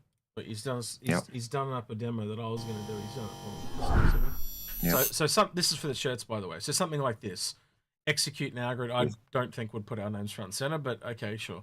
And then people's names like that on the back of the shirt. I think that's kind of cool. But I don't want to be front and center. We'll just be in there with you guys. I think we'll just be in the list. Yeah, we'll just be in the list, and we'll just do it alphabetical. So I'm going to probably up the top, and I got no problem with that. But I'm happy to be down. Someone will make a character called Aardvark. Yeah. I do know Darth put his own name there. Look, he's snuck his own name there. Everyone else is just generic username 07. Yeah, that's fine. But sneaky bugger. You got it, Yeah. He's done well. Man, what are these other messages? But however we do it, we'll do it. But that's the idea. And since you've done that, if you put those links back in to the chats just so they're easy to find. If you go to the link for custom inks and follow that link, you'll go to where the ship page is, and you'll be able to see the John Crew part of John Crew shirt. This one again. And we're looking for 55 shirts all up. We're going to buy 10 of them. So we'd like to get to 45. Let me do a refresh on this and see if we need to see we'd like to see 45. 45. We're doing to get the shirts. It is a buy one for the price of 2. Yep. When you do that, you get a shirt for yourself, but you're also paying for one of those shirts that go to the ship team, and you can also donate. And if you put donate for a full shirt, then your name will go on the back of the shirts as well. Might have to ask Paul and Space if they'll help us out with this on their channels. See what they say. They might not be up for it, but we'll ask them. Yeah. If you know anyone that's up for that, you can get a shirt yourself, or you can just help. It's a tip of the hat. So thank you. And again, if you buy a shirt, you'll get your name on the back of the shirt that'll be given to them as well, and it'll be back on the back of the shirt that you receive as well. So yeah. Oh, okay. Well, we've only got 6 days to do that though, so we're kind of pushing it a little bit more than we'd normally push stuff. So yeah. I think I might have got a link. Would really appreciate the support. If X wasn't under the weather and I wasn't coughing my guts up, we'd be doing it as long as we can. Yeah, until we got that filled. But we did talk about just doing like a 24-hour one, but we just did not have time. Right, so we brought that up and it said just trying to find it now. Hold on. The Mirai racing gloves and the Mirai racing suit, you just can't go past that. So I think it's not a Guardian anymore. I think it's called the Fortune. It could be the Guardian would be a combat version. There's a racing version. There's also lines here about a Xian Go ship. I think that's just the Halloween skin thing. I could be wrong with that though as well, but oh man, I haven't been on here since the one of the last live streams. So there's a lot of new stuff on there now. Yeah. Just trying to find where he was talking about. I might just have to read it out of the image that he sent me because I cannot find it. Right, so it basically says main menu music is different, and there's a new UI for Arena Commander, new hairstyles too. Spaceship's Misk Fortune exterior and Spaceship's Anvil Hornet Mark II. Oh, you know about Mark II F7M. So I already know about that, but the Misk Fortune. All they've got is a name, Misk Fortune. That could either be what was prior known as the Fat Fury or the Guardian, or it could also be the ship that we were looking at here. And I wouldn't rule out a Miss Starter ship. We do know they've been doing a lot of onboarding. God, did I close that? I thought I had it open. You may have closed it. No, there it is. So yeah, I don't know. As Algared is, it's almost becoming a staple now, Algared, isn't it? Like they give us enough rope to hang ourselves every damn time. Yep. So that's enough. Yep, that's right. But yeah, man, if they come out with medium racing, I'm gonna just like be dancing in the hallways, going, "I told you so, I told you so, I told you so." But yeah, I get it as wrong as much as I get it right. I probably get it wrong more than let's be honest, I get it more wrong than I get it right. Given the style of racing that we push for with racing with the Crux Cup, I could see medium racing. I could see large ship racing because we push for vengeance racing. That's a real. So Heath Miller says the question I have is the misfortune. Maybe a play on words for misfortune. Yes. That's actually really clever if you think about it, yeah. And I can see some lore there somewhere about there's some woman racer called Misfortune. Yep. Yeah. Well, in lore, in the Murray Cup, there is a story on the Murray Cup that tells the story of a female who basically qualified and then races in the Murray Cup. So, right. Cannot see that being a problem of having female races. But yeah. Hurricane says, with the cargo update in place, how do you feel about the current lineup and upcoming lineup of ships? I think we're in a good place because we're getting a lot of medium ships worked on, and as you and I often talk about, the medium and the large, so the ships in the middle, are going to be kind of the staple of the game, and we're starting to see ships that a lot of people are going to be using worked on. Like you got to look at once that Zeus comes out, that's a pretty chocker lineup for the medium. Yeah. No, I think we're in a good place. Like even I've been doing salvage in the Vulture because it's a lovely little ship to fly and do salvage in. And there are times I think, man, I really need a bigger ship because I've got so much loot. I'm going backwards and forwards to several times just to get everything out of the ship before I disintegrate it. Yep. So yeah, salvage is a very very therapeutic. It's almost like colouring in as you're stripping the hull. It does have that. Yeah, and then taking cargo out or stacking the boxes. It's again becomes therapeutic. It's almost like Tetris. I did hear someone talking about playing Tetris with the hanger. Hanger Tetris. So just for SA's benefit, just for everyone, so everyone knows, SA's been away for like the last 10 months. So when the Zeus concept dropped, there was kind of like a Zeus ST. I believe I talked about this with you really briefly. But basically, I've theorized that because that's coming out at citcon this year, like the year before, where the Spirit came out, there was a Zeus ST drop, which was like a racing variant.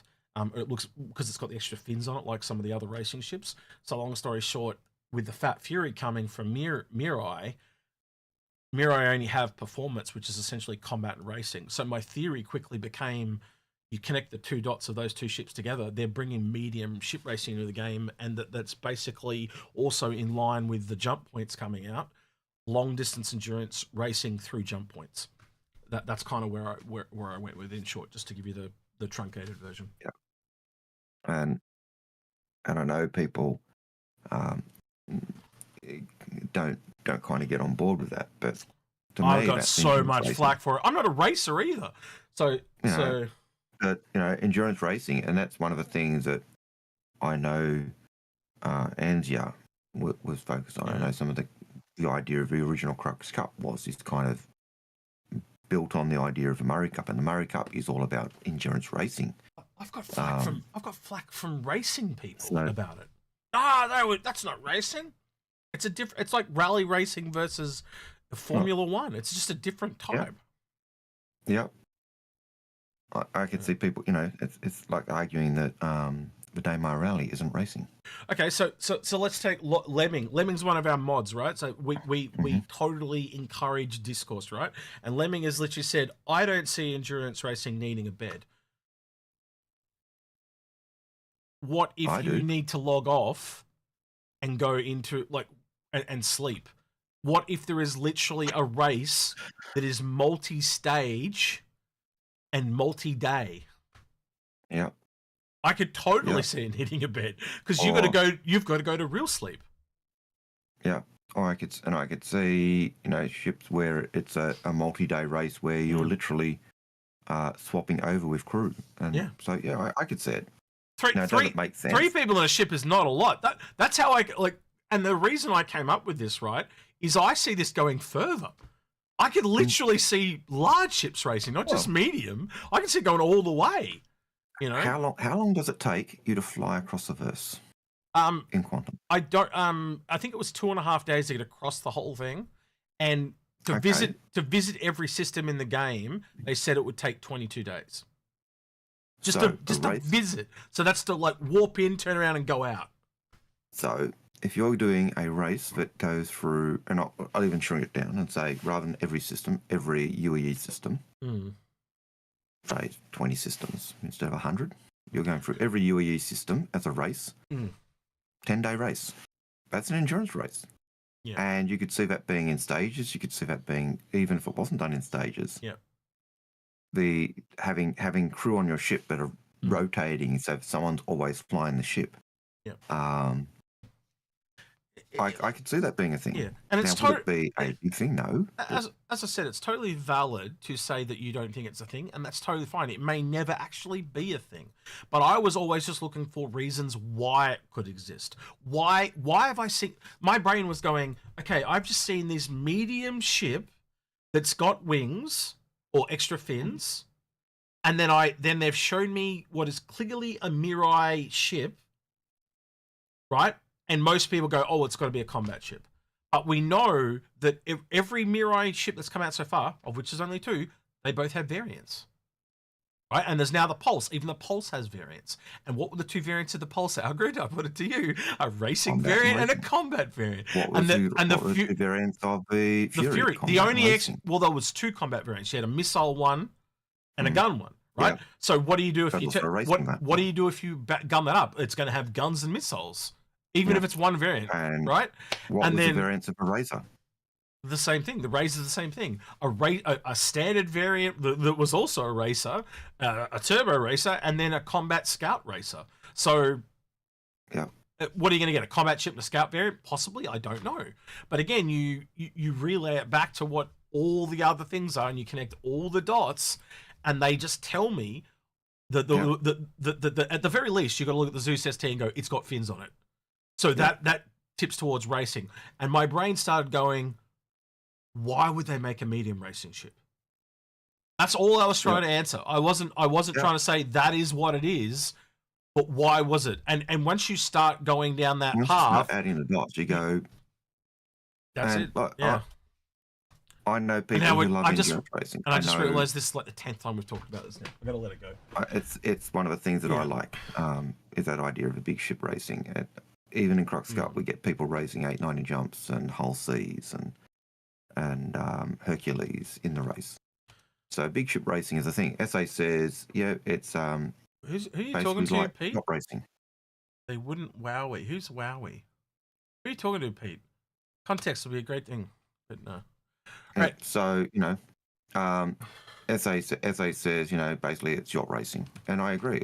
Someone else says it's like the Paris Dakar rally. They're endurance races. Right, I see all of that stuff. I'm putting up a poll that I typed like 15, 20 minutes ago, and I haven't hit OK on it. So basically, how much do you think the final Polaris price will be? I was thinking about this the other day, and I'll tell you, you can put your vote in if you want to. Yep, that's exactly what I think it's going to be too. Oh, that's an emote. Oh, there's an emote called Wowie. I don't know why it's not displaying for me, but it's, yeah, okay. Yeah, so I'm just curious to know what you guys think as longer-term backers or new-term backers or wherever you come out. But yeah, the consensus is exactly where I think it was going to fall. That's exactly where I thought it was going to be. So if you look at already, we've got votes on. Let's see what Twitch is up to. Twitch is a little more jacked. They're a little more giving on Twitch, so they're 950. But YouTube is 900. Oh, and 950 is catching up though. But yeah, 900 was roughly where I was thinking, going at that whole 15 to 20%. Which is usually the price point. Lemming, let me know in text what you think it's going to be too, because Lemming's pretty good. What's happening on YouTube is the Twitch viewers have jumped off Twitch and gone to YouTube. Well, yeah, now it's gone to 950. Because again, you take 750. What's that? 10%, 75. So 20 is like 150. So you got 150, 900. That's how I got to 900. Yeah. All right. Yeah, I reckon 900, 950 in that bracket. It'll be one of those two. So Lemming's saying same as 890, so that's 950. So yeah, they're in that kind of ballpark, which is kind of funny when you think about it, because that puts suppliers pretty much on par with the 890 jump, and which is the same size class ship more or less. So yeah. Gee, why am I surprised that Corvette's that price? Yeah. But yeah. Fool Me Jack says Zeus Mark II CL or ES. Some clues about exploration loop. I don't think I've really seen anything on exploration loop being fully developed anymore. Scanning. As scanning comes in, that adds more, but I don't. That's really all we've heard. Just scanning is coming. So what was the question with the cargo update? No, which one? Which question was it? Next one. One under it. Full-time metal jack. That one. Yep. Zeus Mark II CL or ES. Some clues about the exploration loop. Well, again, that's why I think the ES is coming, because I think we know they've been working on scanning. And they also talked about not putting ships in the game that don't have their gameplay. So I think we're getting a very tier 0 scanning across the board. But right now, if you want to look at it from a monetary perspective, like as if it went in today, even when scanning is in, I may change my tune. But right now, I'm more interested in the CL. That articulated arm really kind of got to me really quickly. I was like, that doesn't look so bad. That was the one they showed. They showed the Zeus CL in game, not the Zeus ES. No, they showed them both. Oh, did they? Yep. Okay. Yep. But there was certainly the CL. That was the one that certainly caught my eye. Yeah. That articulated arm for the tractor beam was. Yeah. Yeah. So again, how do you show the ES though? How do you show that exploration? Yeah, you'd have to show the scanning aspect. Yeah. And they're not ready to do that yet. But again, you've got to put connect the dots. If they're putting a scanning ship into the game, think about all the complaints about the Scout. Yeah. So now the Scout will work. Now that we know that they've worked on the Terrapin because there's skins for it. We know they've worked on the 890 jump because there's skins for it. So ships that it's like the exploring ships are all going to have had a pass on them because of scanning. We also know.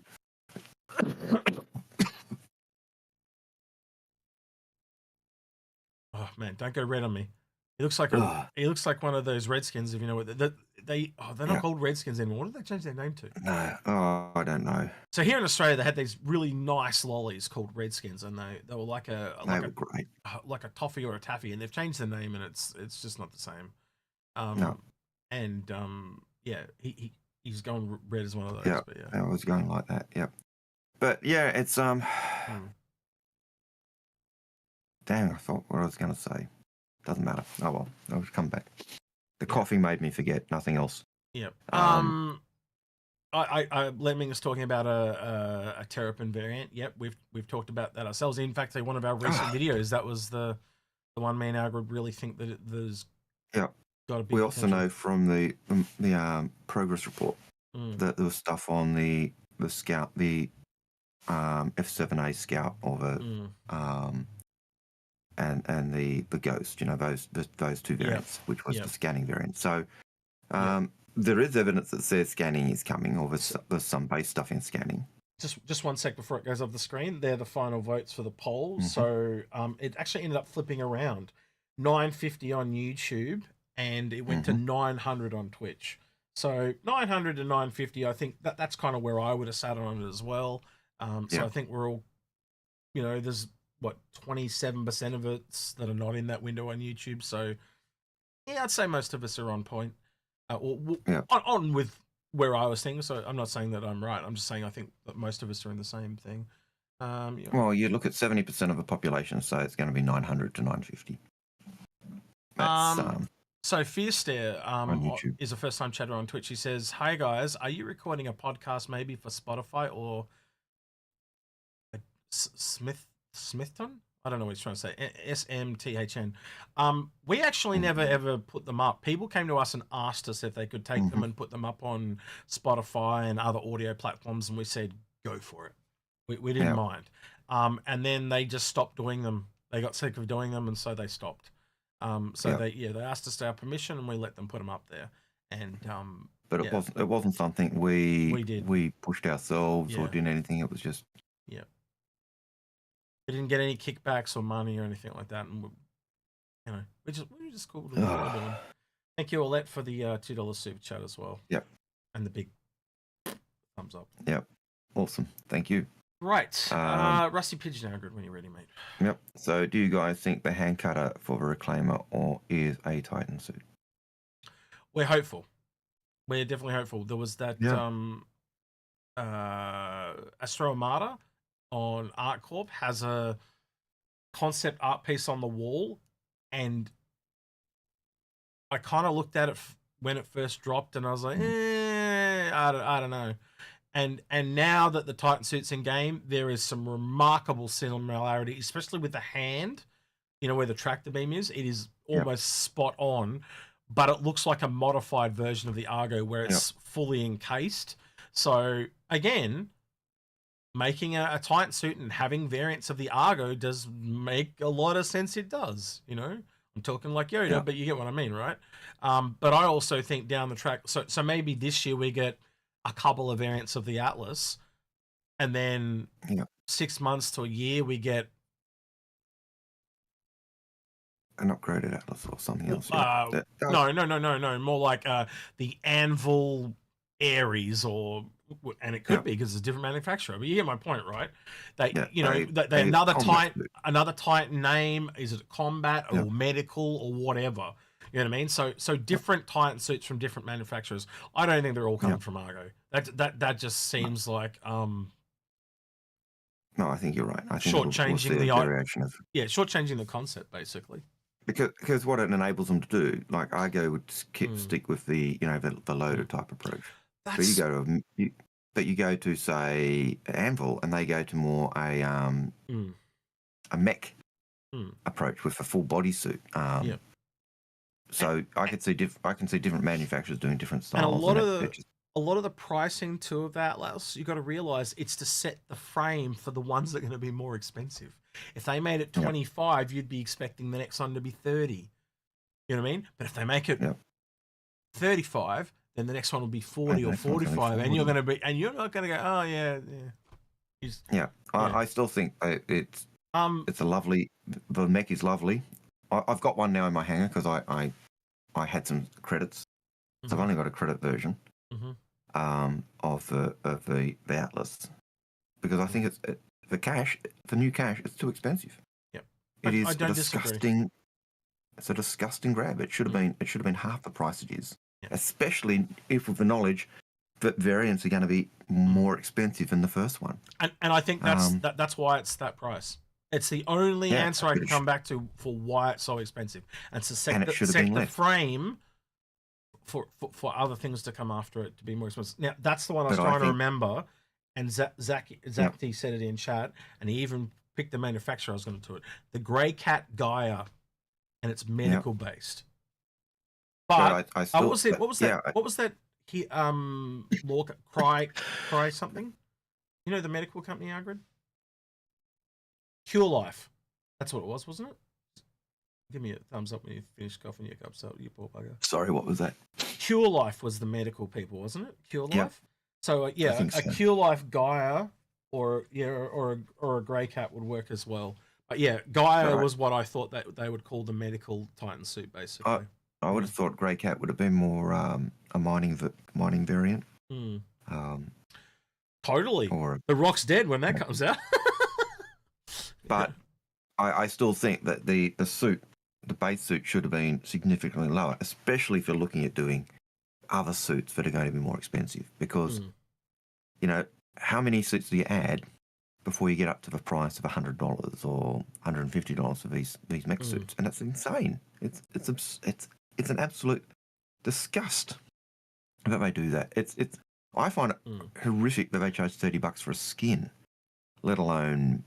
So actually, Malkiri on Twitch has just reminded me of something I do want to talk about that I intend to, but I'd actually forgotten. So I do appreciate that. Now, a fellow YouTuber reached out to me. I'm not gonna play the video, but I will open the video and just show you.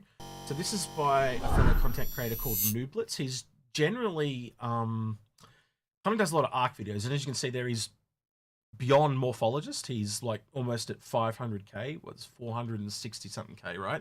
And he normally focuses on ARC videos. And his name's Steve, I talked to him quite a bit. Good friend, I consider him. And he did a whole video on this, right? But and he calls them CCUs, and I had to go through, dude, they're upgrades now. And he's like, no, there'll always be CCUs.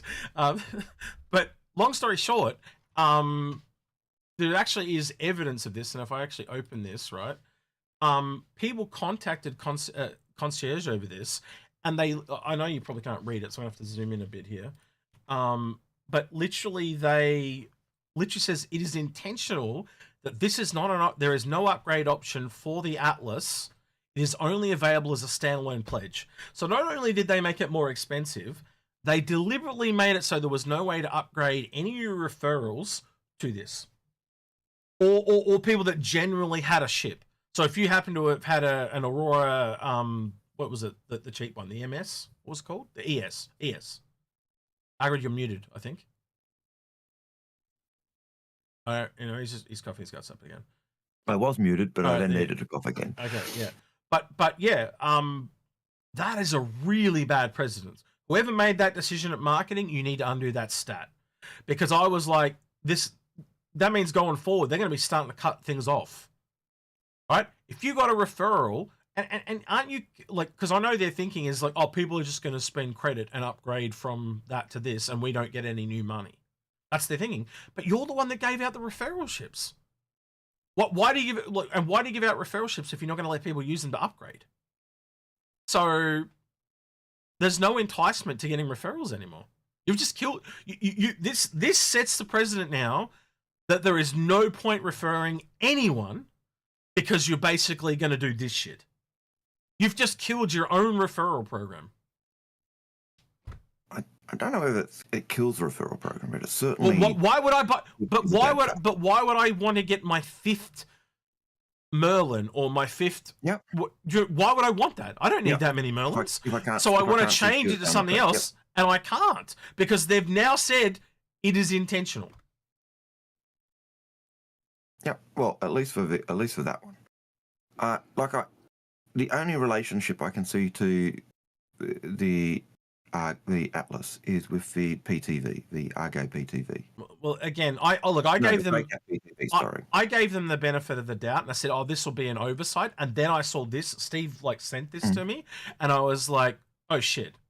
So this isn't an oversight. This is not them going, "Oh, we forgot to put up the CCUs again." This is deliberate. And if this is deliberate, that is a really bad precedent. We need, if like the whole price of the thing, like they can choose to sell shit at whatever people they want to sell it at.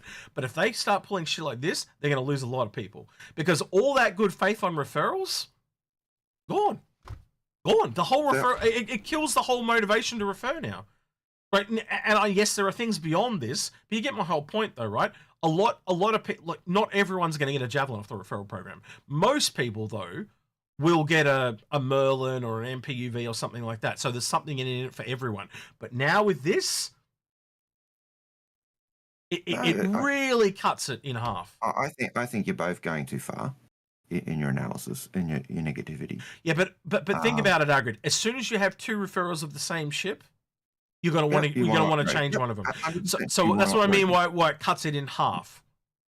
It certainly.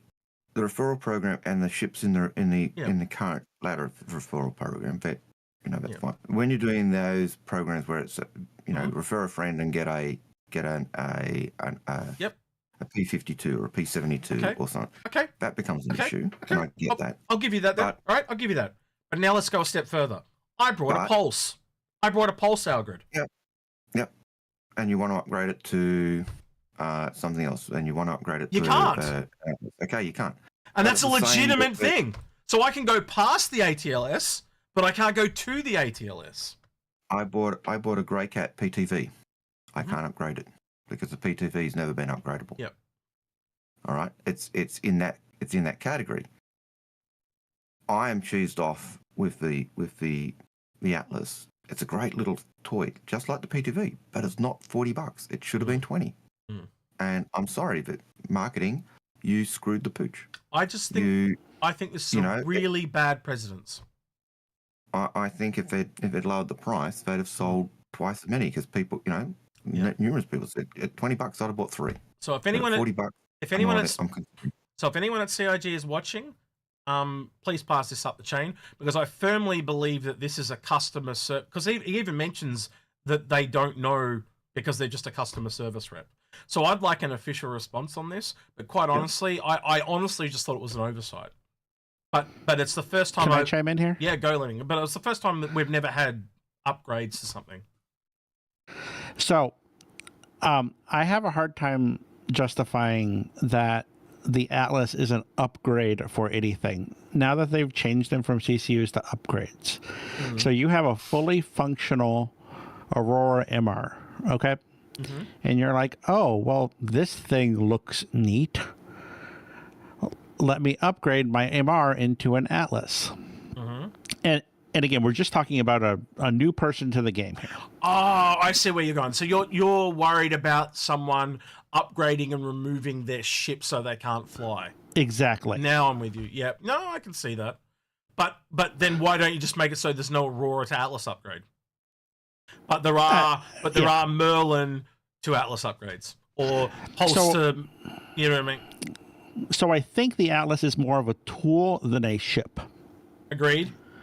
So I don't think that tools, much like my Orc armor, should be on the upgrade list. So you're saying it's a PTV?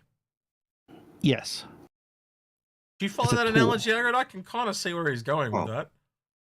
I was making that same analogy. Yeah, I think you were. With that, I don't like the price. It should have been priced closer to a PTV, not priced more than a bloody Aurora. So regarding the price, let's say that all of the industrial Titan suits are $40. Let's just make a step here and say that the salvage one's going to be $40, that the mining one, blah, blah, blah, blah, blah. I think it's a much better price then, rather than the cargo one being 20, the mining one being 40. I think they're going to a flatter design, so like all of the Furies are the same price, because that's my idea. I could be dead wrong. I'm often wrong. Wasn't the LX $5 more than the other two? I don't think so. It may have been. Yeah. We may have been looking at. So I kind of, I just want to say, it's already gone off the screen. I don't remember who said it. Zava said they should put a disclaimer on it in this case. If you cannot upgrade from it, right? Yeah, it should say you cannot you cannot well, you can upgrade from it, but you can't upgrade to it. So that's how do you put a disclaimer on that? All the this cannot be upgraded to an Atlas on every ship that can't be upgraded to it. It's a little weird. So how do you how do you put a? I mean, now you already can't upgrade to a modular. God, I can't say that word. Yeah. So SA is saying in chat, it said, but you can upgrade to vehicles. Yes, you can, but I think what he's trying to say is because it's more hangar based, it's more like a tool like the PTV. We know that originally the PTV was designed for hangars. They are, and yes, you can take this to other places, but let's be honest, the main plate strength for this ship is going to be in a hangar. Like, yes, you can take it to an outpost, you can take it with you in your ship, but you get what I'm trying to say. Like, the strength of this thing right now, if you go in game right now, is at those cargo. I guess you could say the outpost where you load and unload. It's wherever you load and unload cargo, right? It is a tool. I can see what Lemming is saying, and I think what Lemming is trying to say, and I don't want to put words in your mouth, Lemming, so please tell me if I'm wrong with this, but you're essentially kind of going along the lines of it's a tool for doing a particular job. It's not really its own entity. For example, you need a ship to move it around, and a PTV is the same. You need a ship to move it around. Yes. I don't think it's it's not really something I should be upgrading a ship into. That just doesn't make sense to me. But and if someone who's got an Aurora and only a starter pack upgrades into that, then they've effectively stopped themselves being able to play the game. I think the other part of this though is if it is a tool, then why isn't it priced like the other tool? Well, again, yes, like under $20 is where I would expect those to be. So how about this? And this would be a break from everything else. After its initial offering, you can only buy the Atlas in game. Let's say that happens. No, that's true. Then is it okay? Well, that's it'd be a different precedent. Yes, you can use. So Wolf Blitzer on Twitch is saying, "Can I use the ATLS as an iron token?" Yes, you can. Right, that's not the problem. It's people that wanted to upgrade to it. So anything that's below that, like the Pulse, the Archimedes, the Merlin, and a few other things. Yeah. And I don't really see a problem with the fact that you can't upgrade into it. I'd also argue, Lemming, though, that most of the starter ships are actually above this in price. I think the only one I can think of is the ES. Yeah, and the ES is not a ship you start with. I'm pretty sure the MR is 35, isn't it? MR is 35. Well, then it'll be the same price then, wouldn't it? No, it's 40. It's 40. 35, I think, if you buy it as a Warbond. Oh, that's right. Yeah, I'm thinking Warbond. My bad. Sorry. It's all so confusing.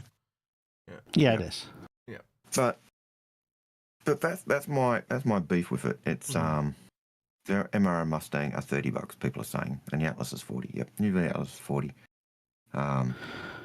So I know I'm a little bit more pragmatic than most of the supporters, but them not offering a CCU just kind of made my decision of I don't need this. Yeah, look, I have one, but I bought it with credits that I had. There was no way exactly I could pay $40 for it because it is not worth $40. Straight off the bat, we'd tell you like we do with all our stuff, it is an earning game. Exactly. And what Algared did is exactly what anyone should have done. Brought it with credit, and then when they put it in game, melt it and buy it in game. Like, if you're buying at LTI, let's be honest, you're buying it for a token. That's it. You're not buying it for anything else. And what Algared did is exactly what everyone should have done. And for now, it is an okay ship to have, and then just upgrade it later. Yep. Have an exit strategy. And again, you can always melt it. You can also melt it into buyback to and buy it back to for credit later. So again, if you decide that you want it a lot, you can just hold on to it to a release as well. And then, final game. Like I bought it with credits, not when the file first started. I bought it only recently, and it was because what I've been doing in the hangars with doing the salvage, I was getting jack of using the gun. I was like, I've got to get a tool that's just in my hangar all the time that I can just use to do the loading and unloading, and that's why I said, I'm gonna pay the credits and get it. But that's why. There's no way it is worth $40, and marketing are absolute bastards. And they went for the short. Yeah, we can sell lots, but if they'd sold it for $20, they'd have, people would have bought 3 of them. Because they'd have bought one. I've got things in 3 locations at the moment. Yep. And I would have dropped one at just each of my personal hangars in those locations, just left them rather than transporting the ship. You're getting laughs out of Pissball Pete on Twitch, by the way. So yeah. Well, he's just keeping his new standing. No. It's a complimenting laugh. Trust me. Oh, okay. He just says okay. he's got the lol meme going. They are bastards. He's agreeing with you. He's complimenting you on your speech. Okay. Right. I'll. But just knock him down. Just knock him down and look. Put me back up to number 1, please. He can be number 2. I'll be totally cool with that. Yeah. But it should have been. It should have been 20. It should have been half the price at least. And that's the thing. If it's sold, and I swear the marketing team or whoever's picking the prices or had no idea. They're not. Well, this is the thing. I just want the big bucks. Yep, but we know because of CitizenCon last year, whoever's there at marketing now is new. Yeah. And how many times have we had to retrain these mofos? I think it's time for Ship Showdown. Yep. Whatever ship we pick, all the mini ships, and I think we chuck you'd have to have the whole community on board to pull it off, but only small ships and vehicles, like just all the tiny shit. Yep. So and we drill it into them, volume, not price. No, I reckon easiest way to fix it: lower the price of the Atlas to $20, and anyone who's already got one, give them another one. Oh yeah, that'll work. Yeah, double it. Yeah. And then double what they're.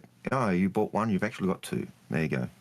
Yep. You bought one for the price of 2. And if someone turns, but then do you know why they won't do that? Is liability, because one mofo will complain, and they'll have to give him half his money back, and that's what they don't want to do, because then it puts them out of pocket. Yep.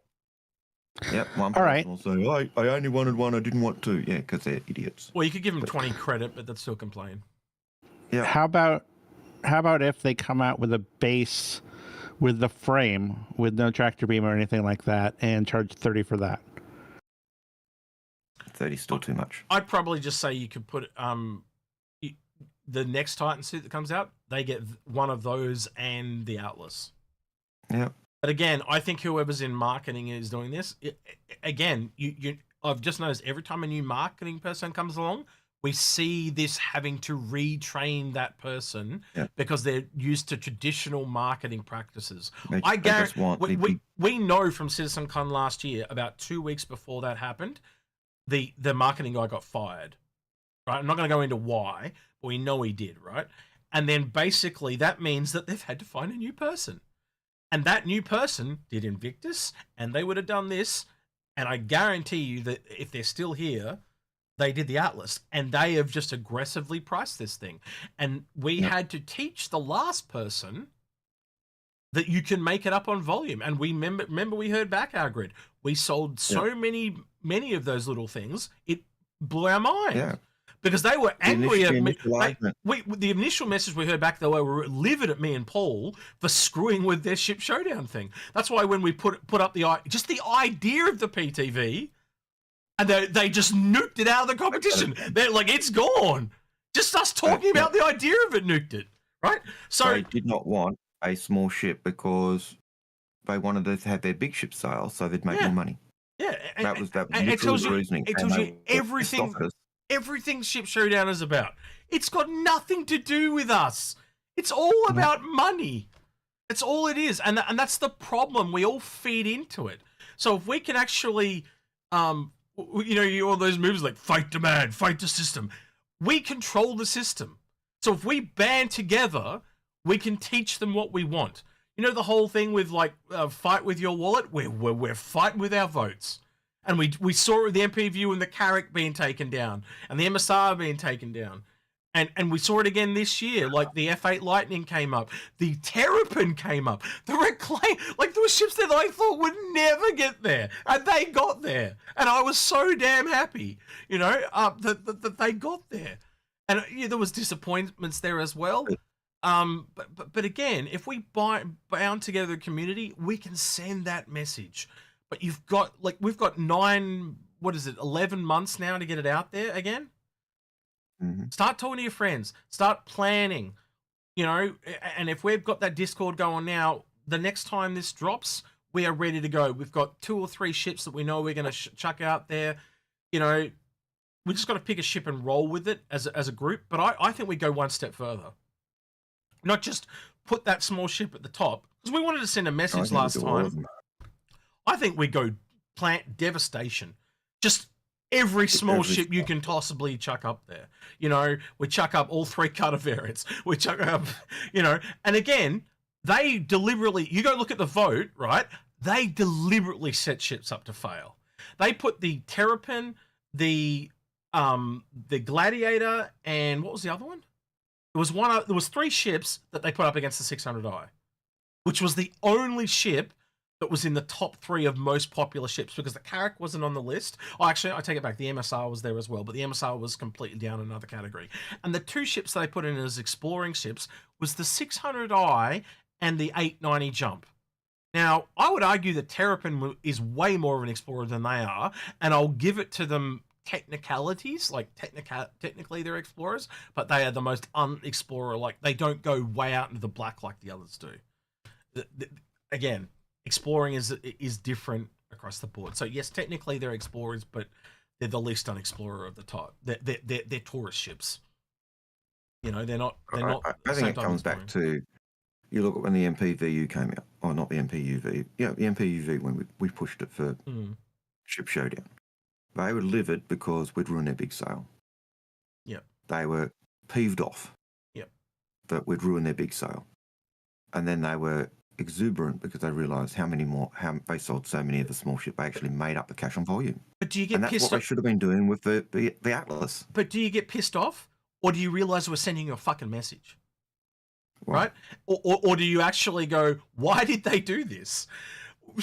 You're a marketing person. Look at why we were doing it. We were trying to tell you that you were going to sell a shit ton. You don't need to sell the most expensive thing all the bloody time.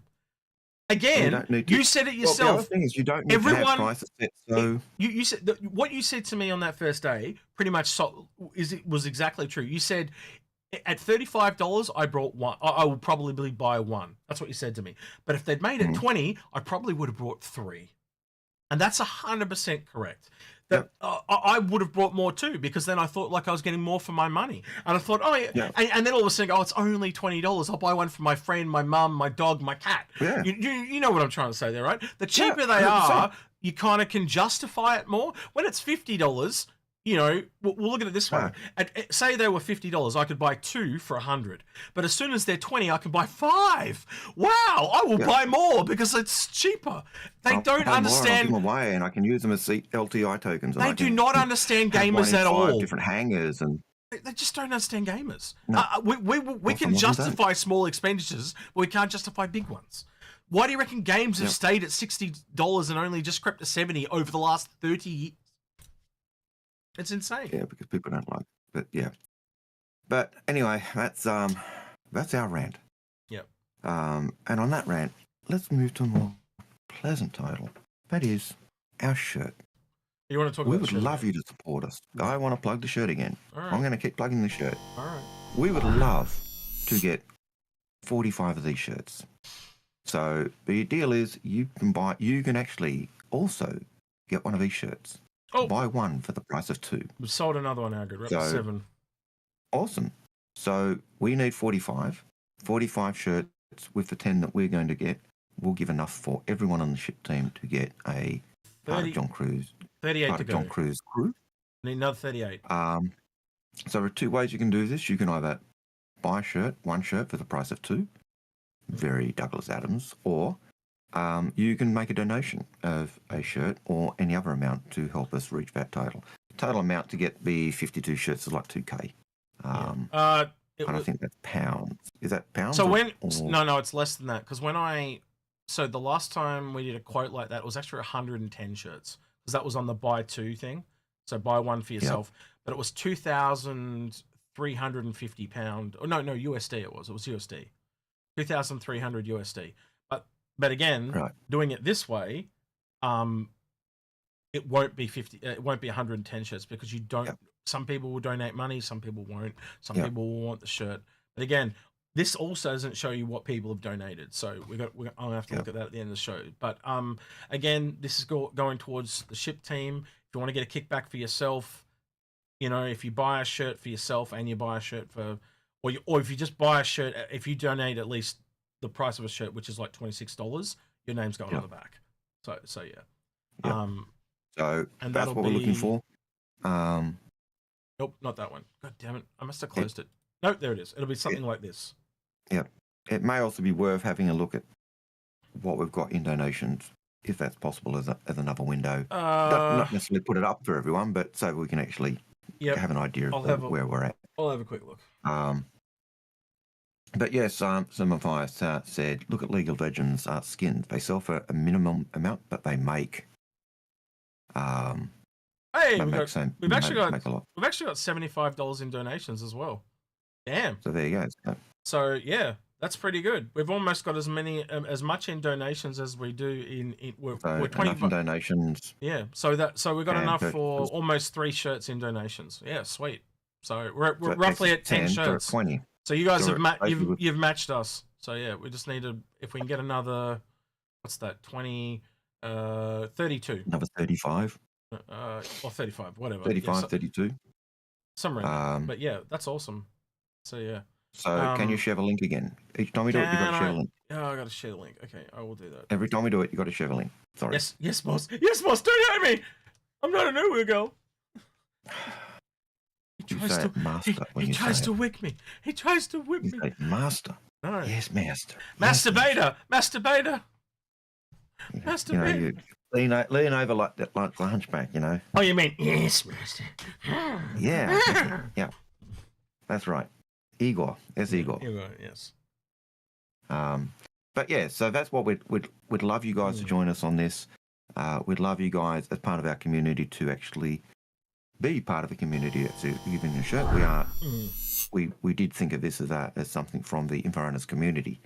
And what better way to make it part of the Inforunners community than literally have you guys actually. Well, that's why we kind of did the competition for the shirt. Those of you who didn't know that this was kind of a competition, and Dafty Digits put in the submission, and this is the best one that came through. He did the kind of art stuff, and then I kind of worked with him on the layout of the text and stuff like that. But that was still fun. Yeah. And we went through a couple of different styles too. He had like, Dafty, if you're listening, man, can you send me through the realistic one you did of it? Just the realistic one of John Crew, because I think that's worth showing people too. We went for this one in the end because you guys have been around as old as me and Algared are now, most of you anyway. This will age better. So in 10 years' time, this will, because it's that kind of worn, even my shirt, this Batman one, they're doing a lot with these shirts now where they defaultly put wear into them. So after 10 years, they still look the same because the cracks are just real cracks instead of printed cracks. So stuff like that. But yeah, and that's kind of where we kind of wanted to make it.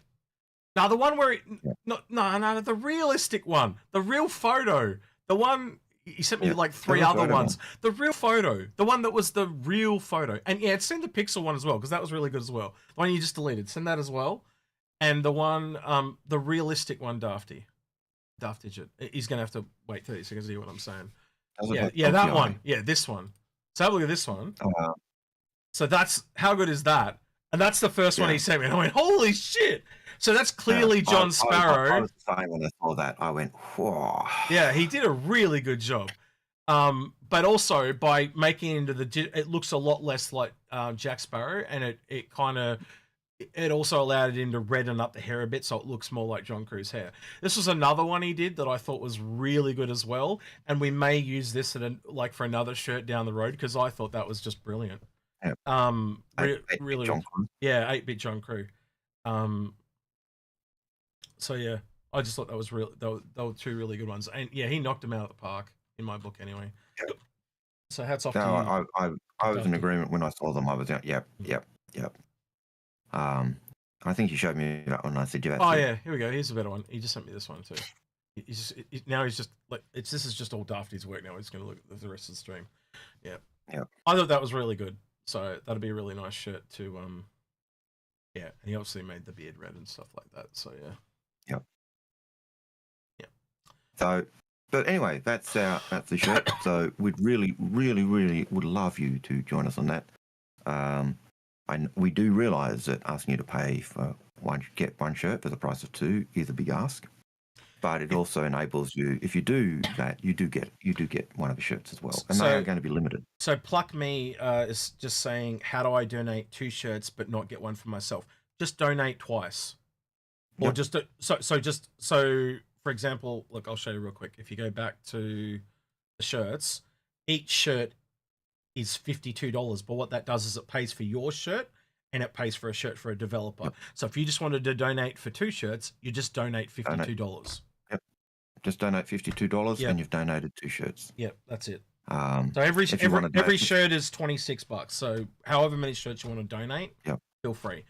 Again, we just put the option up there for people, because we knew that there were some people that are going to want the shirt, some people that were not going to want the shirt. Look, I don't know what the donations are going to be at the end of the day. Like, if I can fit everyone's person's name on the back of the shirt, I'll just do everyone's, right? It just all comes down to what it final. But if I've got to start cutting people because there's not enough room, I'll cut me an Algared, and then I'll start cutting people that didn't donate. Cutting everyone else. People who didn't donate. People who donated. Because we don't need our names on there, because Inforunners is already there. We're good with that, right? We are the Inforunners. Yeah, we're good with that. You know, so, but that's what we want. We really do want to ask you guys to come along with us. I feel we don't often say, hey, give us money. I know we did that with the citcon, the GoFundMe to citcon, but this is really the one where we're saying, hey, please support us in this. Yeah, buy a shirt or donate. It's a big thank you. It's a big thank you to the ship team. And do you think? Well, I don't know. You tell me. How often would they actually get a thank you from us? Yeah. Now I know back in the early days, people used to deliver pizza to CIG and things like that. But how long do you reckon it's been since someone got delivered something to Manchester? Yeah. And then on top of that, how many of them were delivered in person? So we're actually going to be able to deliver these and see how they react to it, and we're going to film it all, and then we're going to come back and show you guys. So hopefully we can. Yeah, hopefully we'll get them there in time and be able to do that. Yeah. But it may be your web browser if you're not seeing the donate button. So yeah, it's right there. See that big blue button? Buy donate. Big blue button says buy donate. Click that button, and then it gives you the option to go beyond that. Yeah. But this is my impassioned plea. Please help us get to that 55. So rather than saying, "Oh, we can only do 20 of you," sorry. How shitty is you going to feel if you're one of the ones that miss out? You know what I mean? So we don't. I think the only person I wouldn't mind missing out is John Crew himself, because then everyone else is wearing it with his face on it, and he's like, "Damn it!" Yeah, that'd be the fun. So the price of the shirts, Rigby, is in US dollars. Yeah, 52 USD. So 52 USD. And I do think you have to pay additional for shipping, but they are shipped from the United States. The reason we went with these guys was literally because they allow you to buy and ship to yourself, like group ordering. Yeah. All the other places we looked at, you had to pay them all up front, and then they were shipped out individually. This allowed you to pay individually and ship it to yourself. And we don't need to see your name or address or anything like that. So it's all privacy and all that. So this was just easier for us. And they were able to get it to citcon on time. Oh, and that was the other one, wasn't it, Algared? Yep. The prints were bigger on their shirts. That was the other thing. Yep. So, So some of the other ones, like if I zoom out again, some of the other ones, the picture was just like Were on the short. top half like this. And we were like, oh, that looks kind of shit. But we kind of liked that this one was nice and long. Some of the others were like really short. So, yeah. So some people are saying they do the buy option and it says buy and then donate more. If you buy a shirt for $52, you are buying one and giving one. And you're getting one for yourself and one for a team. If you want to... You can't donate separately. Oh, that's bullshit. I was told you could... Damn. donate Well, separately. the other way you could do it if you just want to donate... what about Algared if they just send it directly to your PayPal? Yep. You could also just send directly to my PayPal, which is... He's got... Hang on. It's that PayPal me link you sent me. Yeah? PayPal me/Algared. Yeah, and again, if you just say for shirt and send 26 USD, Then we'll check your name in the credits. Algared, you sent we'll it drop to that me into the credit earlier. as well. You sent it to me earlier in the week. I'm just trying to find Try, it. Ian McIntosh says, try reducing the number to 0 on the shirt. Okay, let's try that.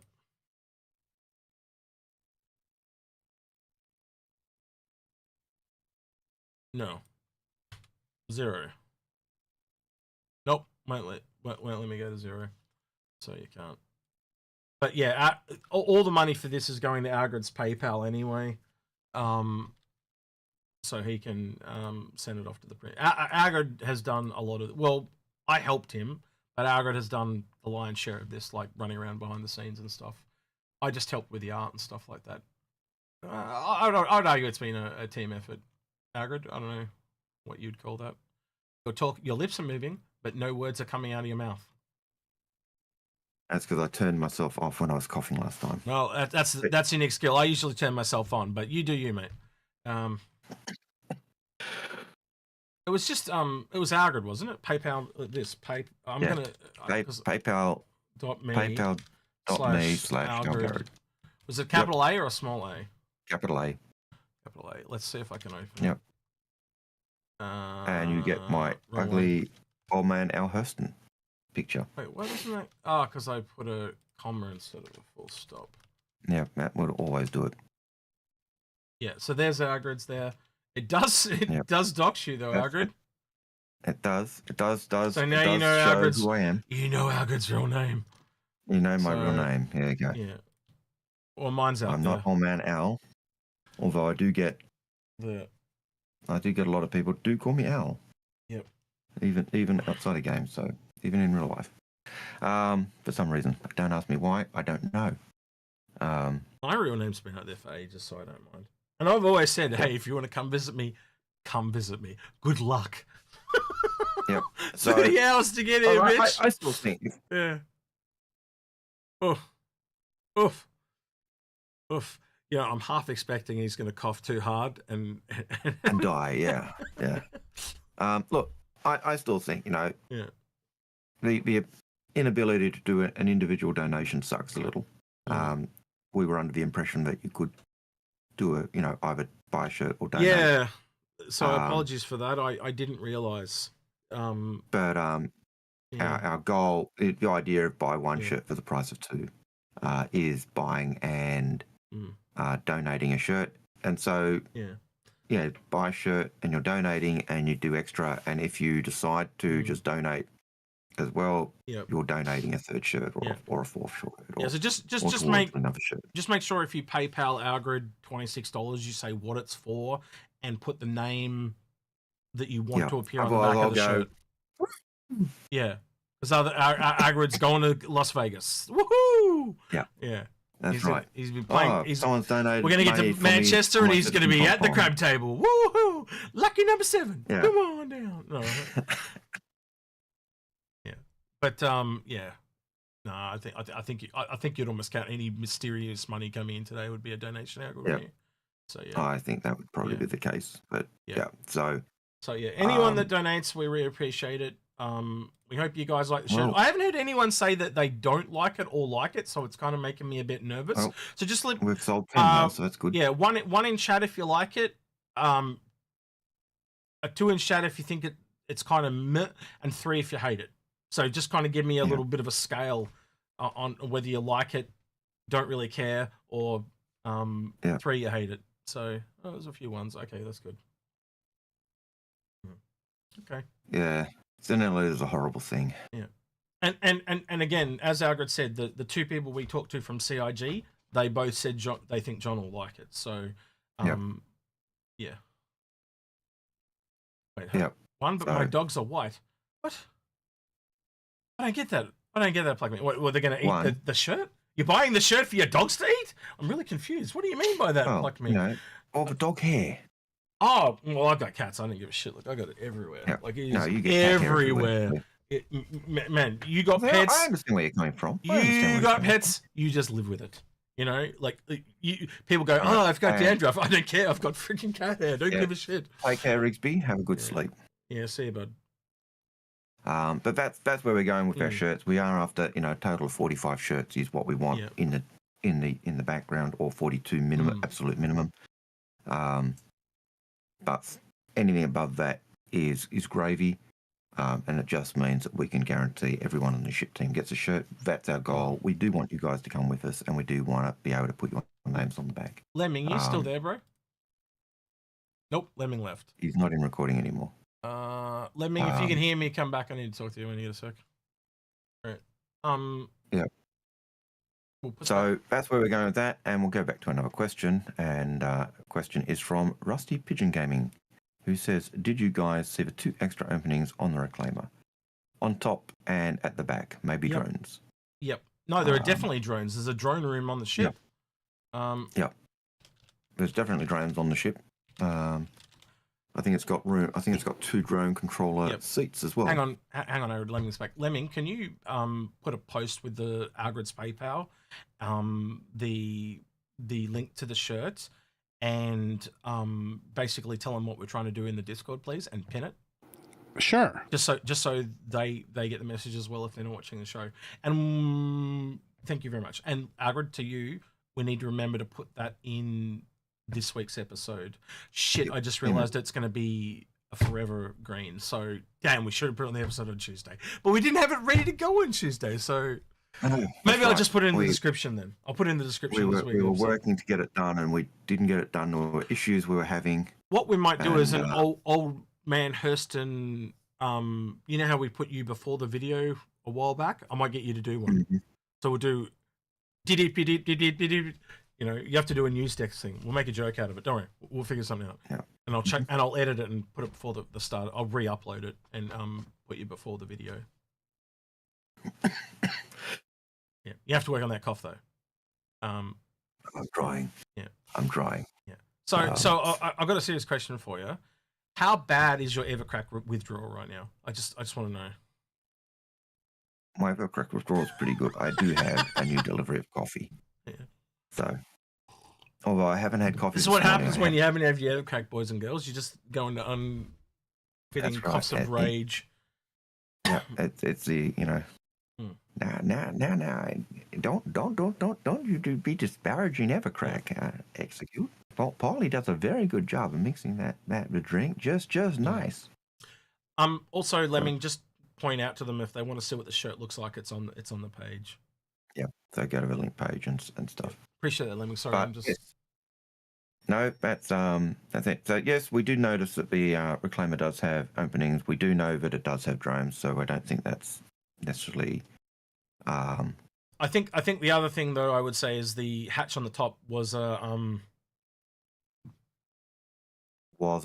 docking port. A docking port, and docking port's no longer on the tops of ships. Caterpillar's the same. Yeah. Still need the same rework, and they have to be on the sides of the ships. Yeah. In fact, if you go into the Reclaimer at the moment, you go into that middle room, and you've still got the docking port access to that entrance port. Here's a question for you. Now I thought about the Caterpillar because the Reclaimer one's obvious. It's just that you put it to the 2 back doors on the side, right? But where do you do it on the Caterpillar? The only thing I can think of is it's on the other side of the command module. The command module would make sense. So you can almost walk straight through the command module. The command module, so the command module can actually dock. Oh, your camera just went off. And I think You out of I data? have frozen. Nope, you're out of data. Maybe try turning it off and on again, Algared. That does not bode well. Are you still there, Algared? Nope, we've lost him. I think we've lost him. Oh dear. Well, he was running on phone data, so he's probably run out of data because we have been going for 2.5 hours. So I've only got half an hour to go on my own. So I'll cut it back to solid. I can. You can fill in? Yeah, no worries. Yep, I can stay for 30 minutes. Yeah, that's fine. He'll be back. If he's back, he's back. He's still in Discord, but I'm waiting for him to drop out. So yeah. All right, we'll just go on to the next question while we wait for him to come back. So Rusty Pigeon Gaming says, do you guys see the 2 extra... No, okay, so we're already on that. Castle Black, this is the one you posted, Lemmings. Do you want to read that one, or do you want me to read it? I don't have the questions up right now. All right, my bad. Good day, guys. What are your new thoughts on the new Mist ship will be? Man, this is the third time we've got this. It's either going to be a new kind of starter ship, if I had to guess, because again, the size of those fins are very, very small, or it's the Fat Fury. Either or. Lemming, your thoughts on that? Because we haven't kind of heard you directly speak on that. I think it is a medium salvage ship. And where did you pluck that from? Where is your evidence for this said medium salvage ship? So we've been seeing, MISC stuff coming out. So that would line up with that. We saw the fins. We desperately need a medium salvage ship because we have the small. We may have the large or may have the capital, depending upon what they want to call the reclaimer. And they're right now working on medium ships. So that's why I think it is. The ships I've been working on have been more generalist ships. I liked everything up to where you said salvage. So, because the only thing that was hopium there was the salvage part. But the brand is on point. MISC definitely are industrial. So, yeah, that could be totally true. It could be an outlier. But knowing they were doing a lot of onboarding this year, that's why I kind of went more towards starter ships. But realistically, my starter ship is as much hopium as what you said, right? So realistically, I think, I don't know, you tell me if you agree with me on this or not. The only one that's got any grounding in any form of evidence is the Fat Fury. Everything else is kind of hopey-copey. It is, but we were told that the citizcon ships were all supposed to be within the next 12 months. Well, those 12 months are up. So they are technically not up until citizcon. Right. So, okay, up minus 2 weeks. So I wonder if the Fat Fury thing got canceled. Yeah, but also they could have been pushed back. Yeah, definitely. But again, it's just, I'm just throwing stuff up against the wall and seeing if anything sticks.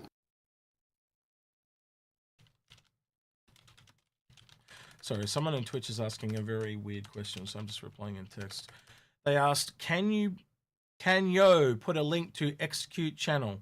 Do you mean the Inforunners channel?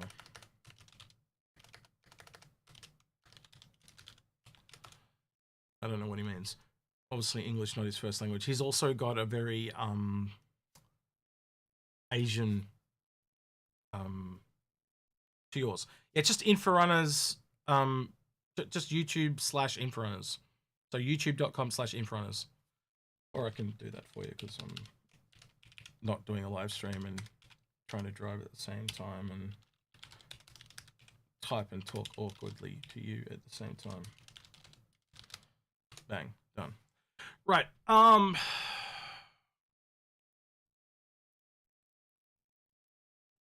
my small... Yeah, that's my name, bro. That's my name. Inforunners is the channel.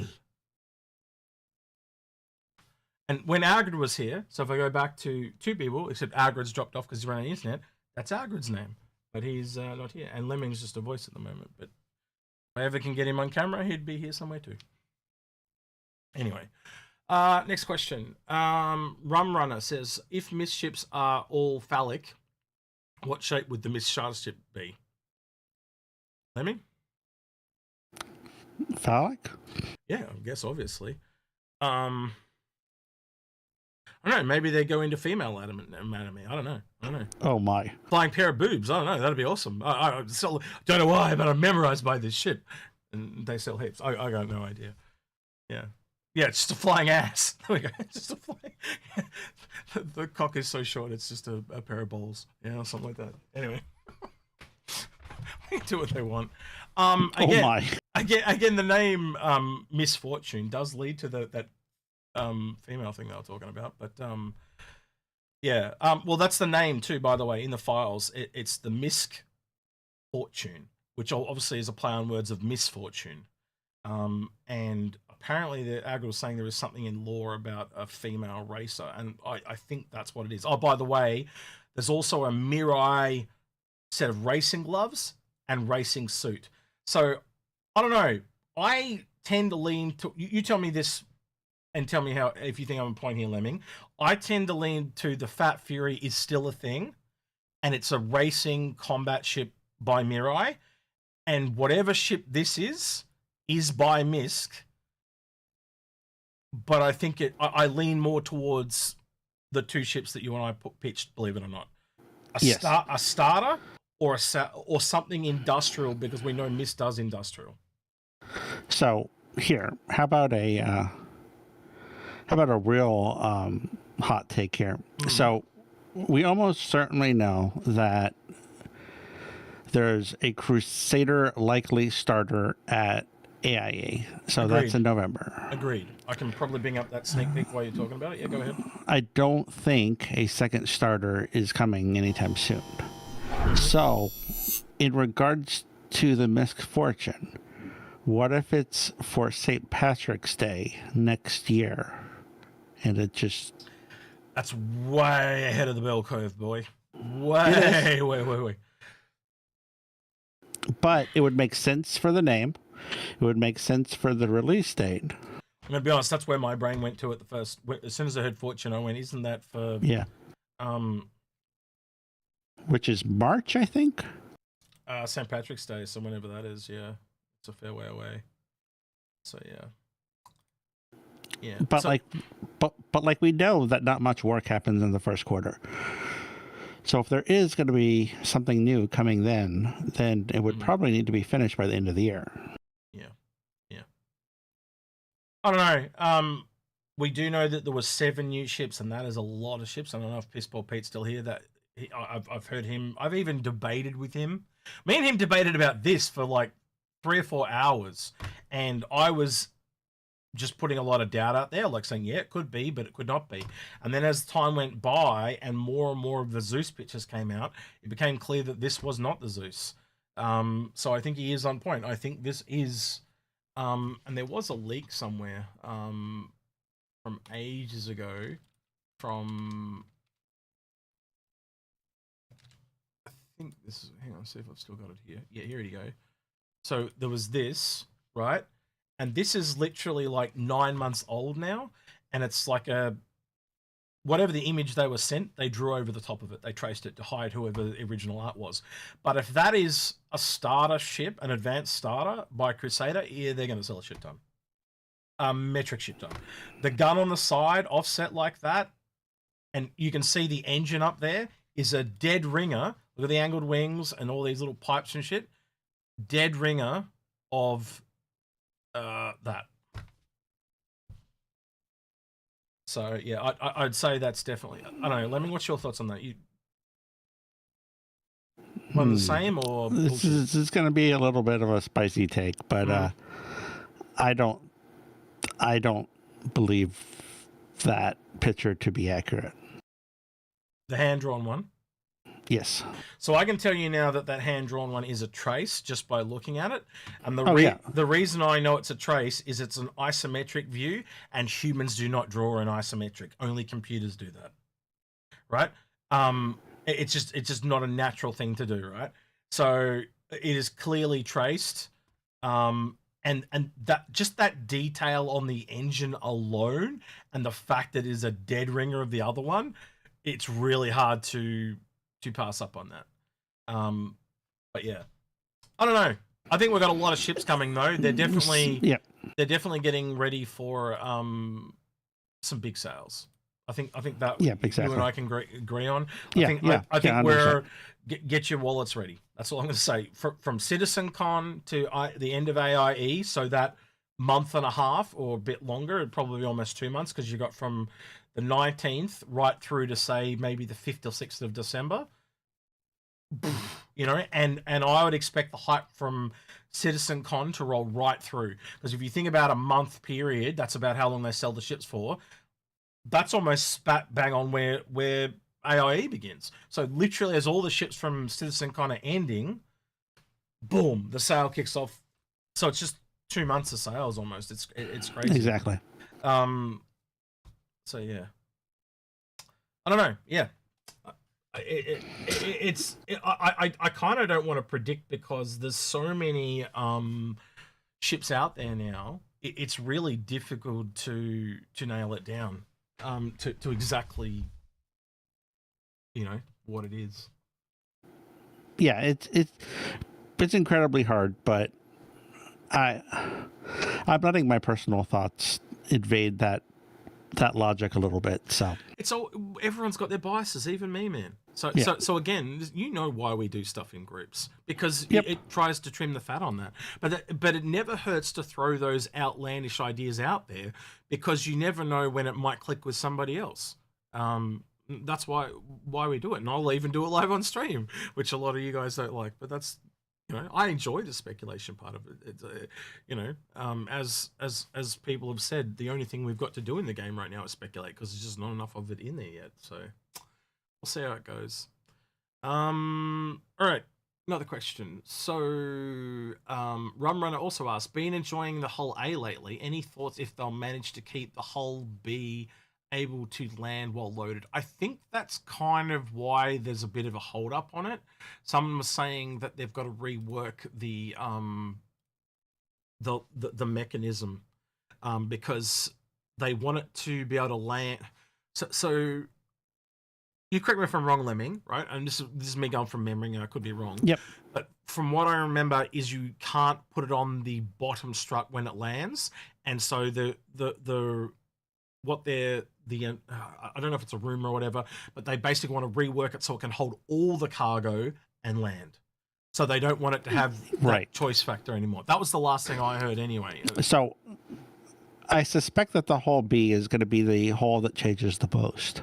So all the other ones that came out pretty close to what they are. It'll be interesting to see if there is a cargo rack on top of the B or not, or if they just enlarged both the spindles on the sides on the B. It'll be interesting to see which way they take it. Either way, I'm sure it's going to keep that ground gameplay and be a great ship. Yeah, it'd be really interesting to see if they well, you know how the A is meant to be the latest one, it's like the newest model, and then you look at the C and it's older. So I'm also interested to see where it pops out time wise. You know what I mean? Like, is it? Yeah, you know. I bet it'll be the newest one, because they kind of identified of, hey, this is for like the. Oh, I meant in law. The whole for, A like, businesses. is okay. The whole A is the newest one in law. So. Oh, is it okay? Yeah. And I think the C was the original, and then the D and E were newer as well. But again, they can go any way they want with it. They can always change the law to fit what they need. So it'll be interesting. So yeah. Mr. Stunner says, do you think there would be a rework of the Reliant? Oh, please, I bloody hope there will be. I will give a bit of a tip of a hat here to an episode that we've recorded. Just so I'm not going to answer this with an answer. I'm going to answer it with a, let you know that there's one coming. We had to record 5 episodes, for you guys while we're away. We've got 1 more to record this weekend, or 2 more, I can't remember, but we've got a couple more to record. And I'm trying to find where it is. I'll just go on the YouTube and see if I can find it. Hold on. YouTube Studio. We'll do this the old-fashioned way. Give you a bit of a sneak peek. How about this? So if I set filters here to visibility and set it to private and click apply. These are some of the ones that you guys have never seen. So we've got the FMF with Void Dude did come out. We've got one recorded here with space called What Makes a Whale. We've got a Fix My Fleet with Billionaire Ninja. And we've got a Ship Scrutiny that we did with Dawn Stealer, which is on the Reliance. This one here, we recorded a year ago, as you can see, July 6, 2023. And we're talking with Paul about redoing this one this weekend. And then we're going to do one more, and that'll give us our 5. And there's some really, really older episodes here that just haven't ever aired. But yeah, you've got a Ship Scrutiny there for the Reliant. This is what I kind of wanted to show you. So, there you go. There it is. Here it is, and open with. I think the Reliant as a slightly more round, like A-wing sized ship is probably where it's probably going to go. Well, I'll give you a little bit of a sneak peek. If you look in this image, you can actually see the fix. Yeah. I think he showed it on stream before because I've seen the pictures. I did? Yeah, I think so. Okay. Yeah. No, I probably just sent it to you. I probably, whatever. Yeah, I don't know. I mean, if you look at the top one on the right, you can very clearly see the changes. Yes. So yeah. Anyway, so look forward to that one. We had to record ones in advance because we're just not going to be here to make it. Otherwise, they would all be us sitting without the green screen and all that. So we kind of wanted to give you some quality ones. So there's ones there. But we'll obviously make it up with the live stream still as well. But they'll be more ad hoc. Like, well, there just won't be a green screen. Anyway. Find like a really green park or something like that. Yeah, I'll lay in the grass. Yeah, right. 3 hours of this. Yeah, that'd be great. So Chris says, which RSI ship do you expect them to complete after the Zeus and Polaris? Galaxy and Perseus. They told us this in the Yellow Silhouette video last year. Yeah. Lemming, any others you think that might kind of make it in there, or is that what you're expecting?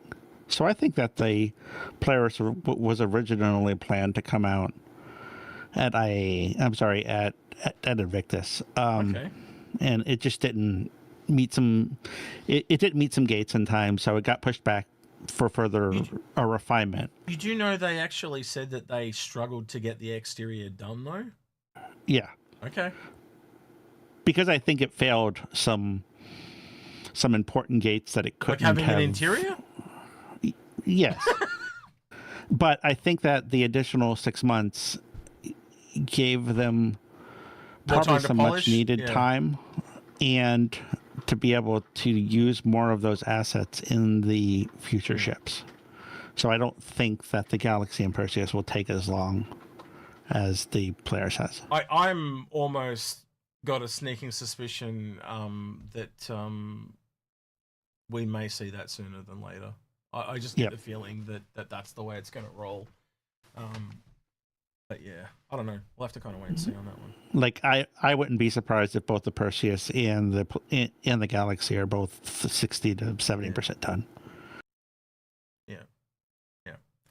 I'm gonna be honest, for different reasons, I'm interested in both of them. I think they both will be really exciting additions to the game. I just know people. Well, if you were going to take a ship and put it into the game right now, besides the Polaris, the Perseus is right up there because it's just combat only, right? But then you get the Galaxy and you put that in medical, fineries, base building, like it's all there. Like that is everything they've been talking about, you know. Yep. Oh, yeah. Yeah. All right. I'm just reading what Shenpaster said. Release the Kraken again. I think that might be what we're seeing next. After that, is the Kraken line of ships. It would make the most sense.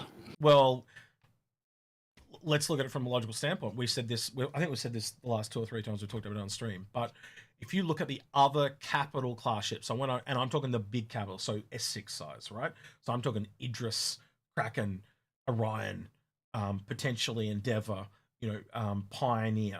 the really big boys, right? If you go into Squadron Episode 2, that's clearly why they're doing the Polaris, by the way. Clearly. What do you get out of a Star Citizen? Nothing, really. You get another torpedo gunboat? That doesn't really add anything. But then when you put it to Squadron 42, it's like, okay, well, now I can see that by using the hangar. You fly out of it with your fighter. You're on hard times, blah, blah. You see where I'm going with this, right? But then all of a sudden, you go, well, what's the other ship that you can get? You get the Kraken. And the Kraken adds a lot of things that you could get. You also know that there are bad guys in Episode 2 that are humans. What happens, and people talk about this in religion and that, right? In real, what happens when the aliens come down? All the humans band together, and religion doesn't matter anymore because you are together. It's the same thing. If you're in a fight with another set of humans and the Vandal turns up, what happens? You band together and you fight. So what if something in the storyline happens where you lose your ship and you have to work with the pirate people, and then all of a sudden you're working off a Kraken, and then the Polaris turns up, and then you move to the Polaris. You can see the storyline. It writes itself. All of a sudden, the Drake fighters that we don't have, they pop up when they work on them next year or whatever. If they do end up working on Drake as a family, you'd probably get a Drake heavy fighter and a Drake medium fighter as they put them into Squadron Episode 2. You also know that they did the Ironclad at the start of the year around Invictus. That is the biggest ship they've ever concepted at Invictus. Normally, large ships like that are on sides with the Galaxy, they're all done at CitizenCon. So to turn around and do that, and you got that at Invictus, that tells you you're getting a bigger ship at AIE or CitizenCon. And we know that John Crew said that they need more ships between the Caterpillar and the Kraken for them to do the Kraken. Well, now we've got the Ironclad. The only space left for it to go is an S5 size ship, aka Corvette, aka Drake Corvette. And it would sell like hotcakes. I don't know what would sell more, a Drake Corvette or an Anvil one. A Drake. I think Drake and Origin are probably the two most popular in the entire game. Drake is popular for a multitude of reasons, but a lot of people just like that luxury thing. And I'm a function over form person, so again, they speak to two different demographics of people, right? I'm totally the opposite. So, what you prefer the luxury stuff, do you? Yeah. Yeah, that's fine. It takes all types to make this game, man. Yeah, it does. Again, when you and I have this discourse, there are often things you and I will disagree on and agree on, right? And yep, you definitely. need those insights. That's why we do all this, and we talk in the group and stuff, because if you don't, it's flawed. I'm preaching to the choir here, I know, but I'm saying this for the audience. Well, it turns into an echo chamber. Yeah, exactly. If everybody has the same ideas. Exactly. So. Turns into an Avenger 1 video. Oh my. Shots fired! Anyway. Right. Next question by Zavith. He says, Execute mentioned that AIE... did I just say AIE? IAE. Man, AIE. Cyan. First launched in 2020. So it was in Vince's Law Suite, the big sale event before the time. Yes. So I was looking at the funding goal on a DG360 stream the other day, and I did mention, I think the first Invictus was also 2020. So it was 2019 because that was the first Best in show. Interesting. Let me go back and I'm almost positive, at least. I mean, I've been wrong before. Well, if I can find it. It's not CIG funding chart, it's Star Citizen. There we go. That one, and it was... No, not that one. It was... Not that one. Damn it, I did it again. This one. Maybe on the right page. No, I'm not. When it loads, takes a hot minute. But yeah, when this one loads... So Urian was... when was the first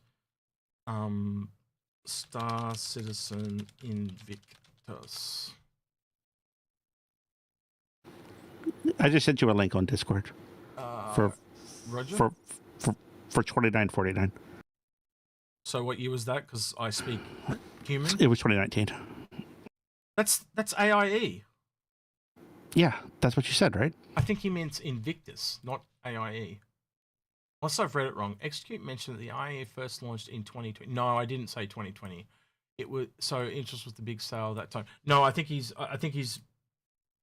either I've said the wrong thing, but what I actually meant was that 2020 was the first year of Invictus is what I meant. If I've said the wrong thing, I apologize. Okay. But what I actually meant was Invictus was the first. Well, again, the way you can tell is orange is the month of Invictus. Yeah. Boom. Yep. Right, and that was my whole point to why I think 2020 kind of exploded. Yes, there was like you can explain these months here as people were home due to the Wuhan virus, but then you get to hear how to explain that. And the only thing, and in subsequent years, is Invictus. Just as the red one. Also, look how big the red one is all the way along. I would also say that Warbot started in 2020 Invictus. I think you're right. Yeah. Yep. Yeah. There may have been them in 2019, but it wasn't huge. Yeah. Also, as Zaki said, Alien Week is the blue one. It also spikes. Look at the size difference. Yep. Right. So essentially, orange and blue are Invictus and Alien Week, and the red and green, ironically, the Christmas colors are the CitizenCon AIE. Well, CitizenCon's blue technically. Yeah. But yeah. Yeah, I don't know. I can't explain it any other way, but yeah. All right. Anything else to add there, or we move on? Nope. I'd say move on. All right. Rum Runner, does CIG need to stop with the the ship concepts now to let the community sing a bit better? I think that's kind of why there's probably so many new ships coming. I think they're trying to go to more flight ready. And I think there's two benefits to that. One, they can ask for more money, and two, it's there, so you just buy it. There's no waiting. You just buy it. I think that's less problematic for them because it's not adding to the backlog. Making a lot of fun of me on Twitch because I keep saying AIE instead of IE, and then instead of saying ILW, I say Invictus. Yeah. Just go date Diane, please. That'd be fine. Yeah. All right, we'll move on. Hollington says, do you know the Polaris has a tractor beam in its cargo hold? If not, I posted a screenshot in Ship Scrutiny. Yes, I do know it has a tractor beam in its cargo hold, and I'd probably even say it more likely might even have two because it's got two ramps. But there's only screenshots of one at the moment. But again, this thing's got a cargo hold the size of a C2 Hercules or a Caterpillar. Is it at like 500 SCU or something? 576 or 575. Yep. Yeah. So that's the size of a cat. Yeah. What's the other? Was it six something for a C2, isn't it? I want to say 640, but the C2 is evil, and everybody needs to melt them. It's been a hot minute since I've actually gone and studied the cargo numbers on the Hercules again. I need to go back and do that. They keep moving things on me. Twitch is saying 696. All right, my bad. So it is the cat. So the cat was 575. They were the same for a while, and then they changed. No, wait, it must be the M2's less, and I know the C2's more. So it's been a hot minute. Yep. I'll go back and check it after this. Rum Runner says, with the Polaris coming out, does the confirm point defense turrets coming into the game? Not necessarily. And isn't point defense really just an an automated turret, so it's just essentially an AI in the turret, but you can't put a person in there. So we kind of It's already just a have bladed it. turret. So, Yeah, a bladed turret. I mean, we already have them already because enemy ships shoot us. So, and yeah, exactly. And is it really any smarter or worse than an AI? I would say in some cases it's worse because you can't put a human in it. It has to be an AI turret. I don't know. That's a tough one. And they've also said you can put more blades in and make them AI based anyway on a normal turret. So,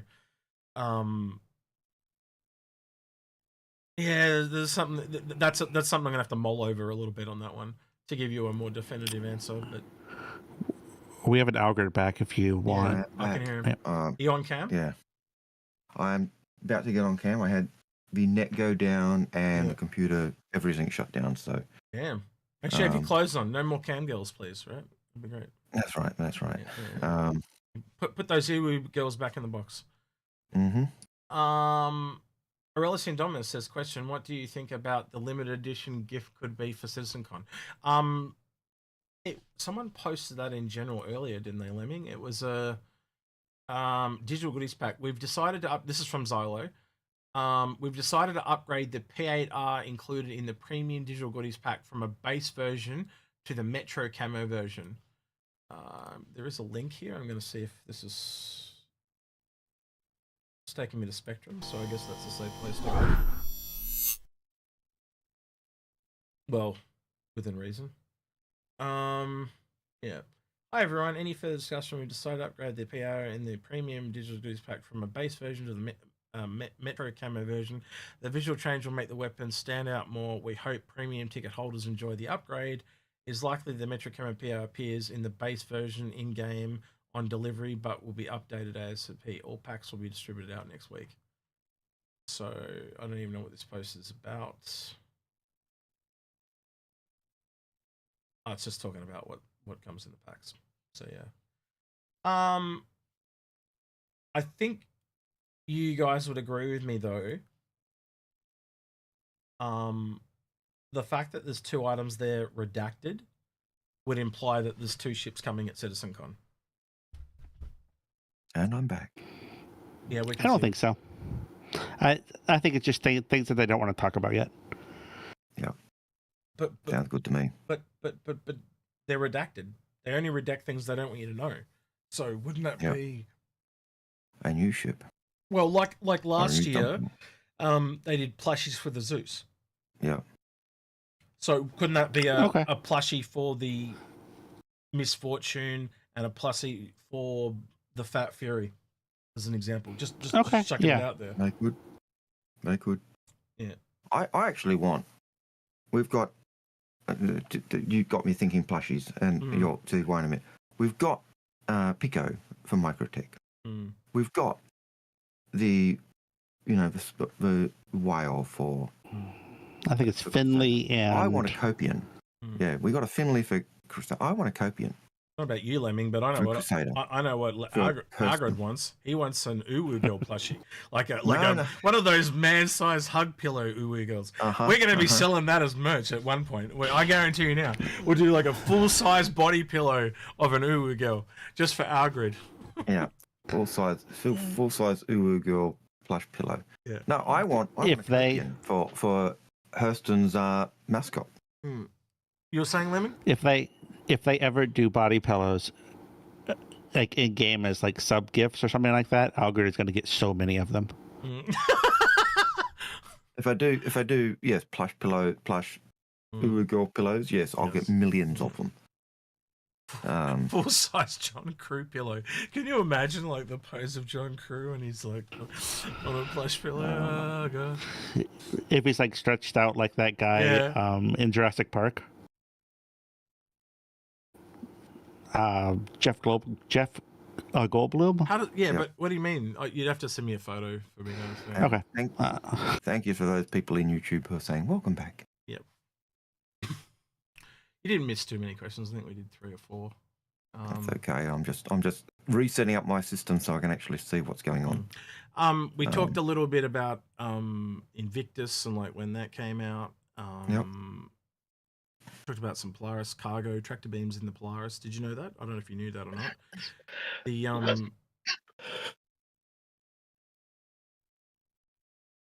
The Caterpillar, basically the Polaris has roughly the same cargo as a Caterpillar, and it's got 2 tractor beams in its cargo beam.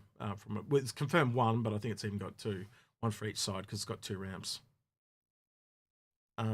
Algared, your voice is so delicious today. Right. Yeah, it's because I keep forgetting to turn my mic back on when mine's a push and hold button. If I don't hold it, it doesn't mute. So yeah, but if I had a push and hold for my mute, then I wouldn't get there because there are times when I'm coughing I can't actually hold. I've got 2. I can press one and it stays off, and I got one that I hold. So yeah. But it is good. I'm just going to grab my phone because I was looking at PayPal while I was down, and let's see if I can get there. Got to unplug his ears now. Behind the scenes. Right, we'll do another question while I wait for him. So, oh my goodness, he has legs. And yeah, I know. Yes, I realise I could have actually pulled up PayPal on the computer. Yeah. Algared, yes. Not only did you dox yourself today, you've now revealed that you have legs. You freaked everyone out. You should have heard the screams from Lemming. He was like, "Yeah, oh my god, yeah. Legs." Yeah.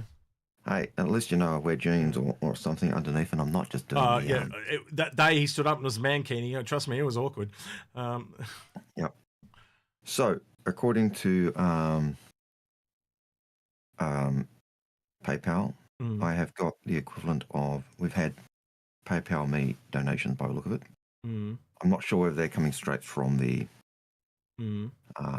shirt thing itself at the moment, but if that's right, it's giving it in Australian dollars, we have over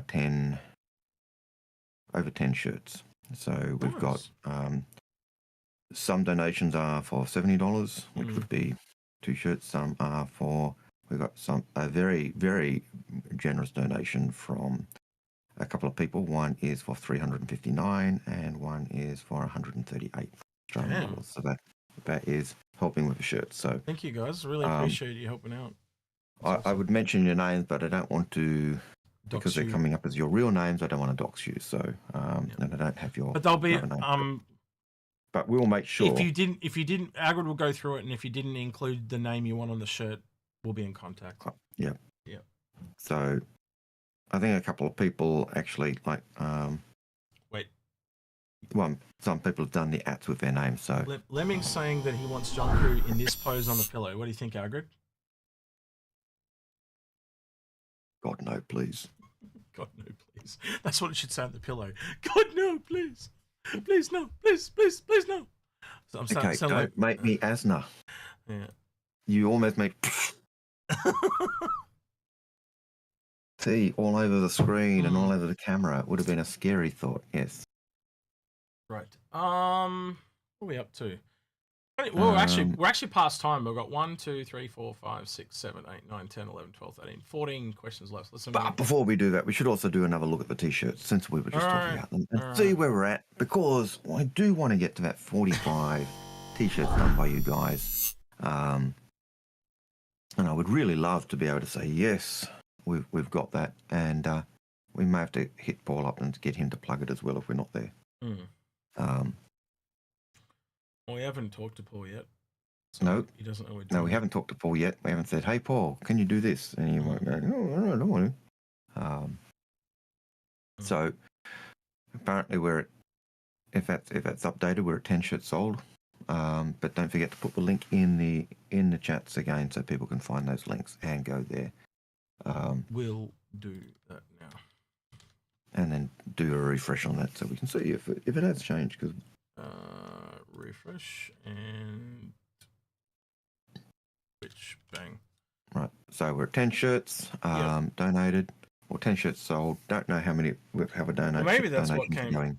Maybe that came through from. You said, well, maybe we're at 20. Hopefully, because of what came through. So hopefully, they haven't sent the money straight through straight away. Given that I'm getting the money from the people. If that's true, we're at 20, and you and I are putting in 10. That's 10, which is 30.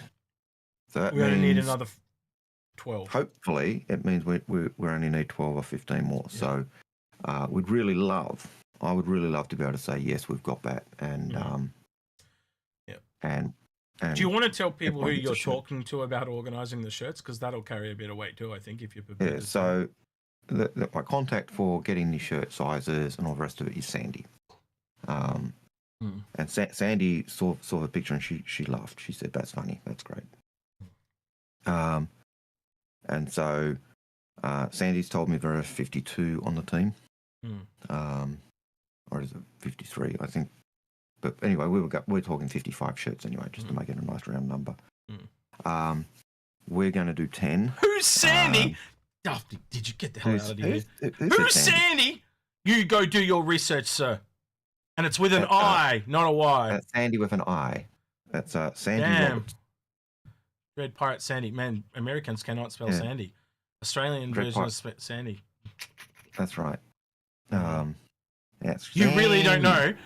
Do you know who Chris Roberts is, Dafty Digit? No, don't say anything.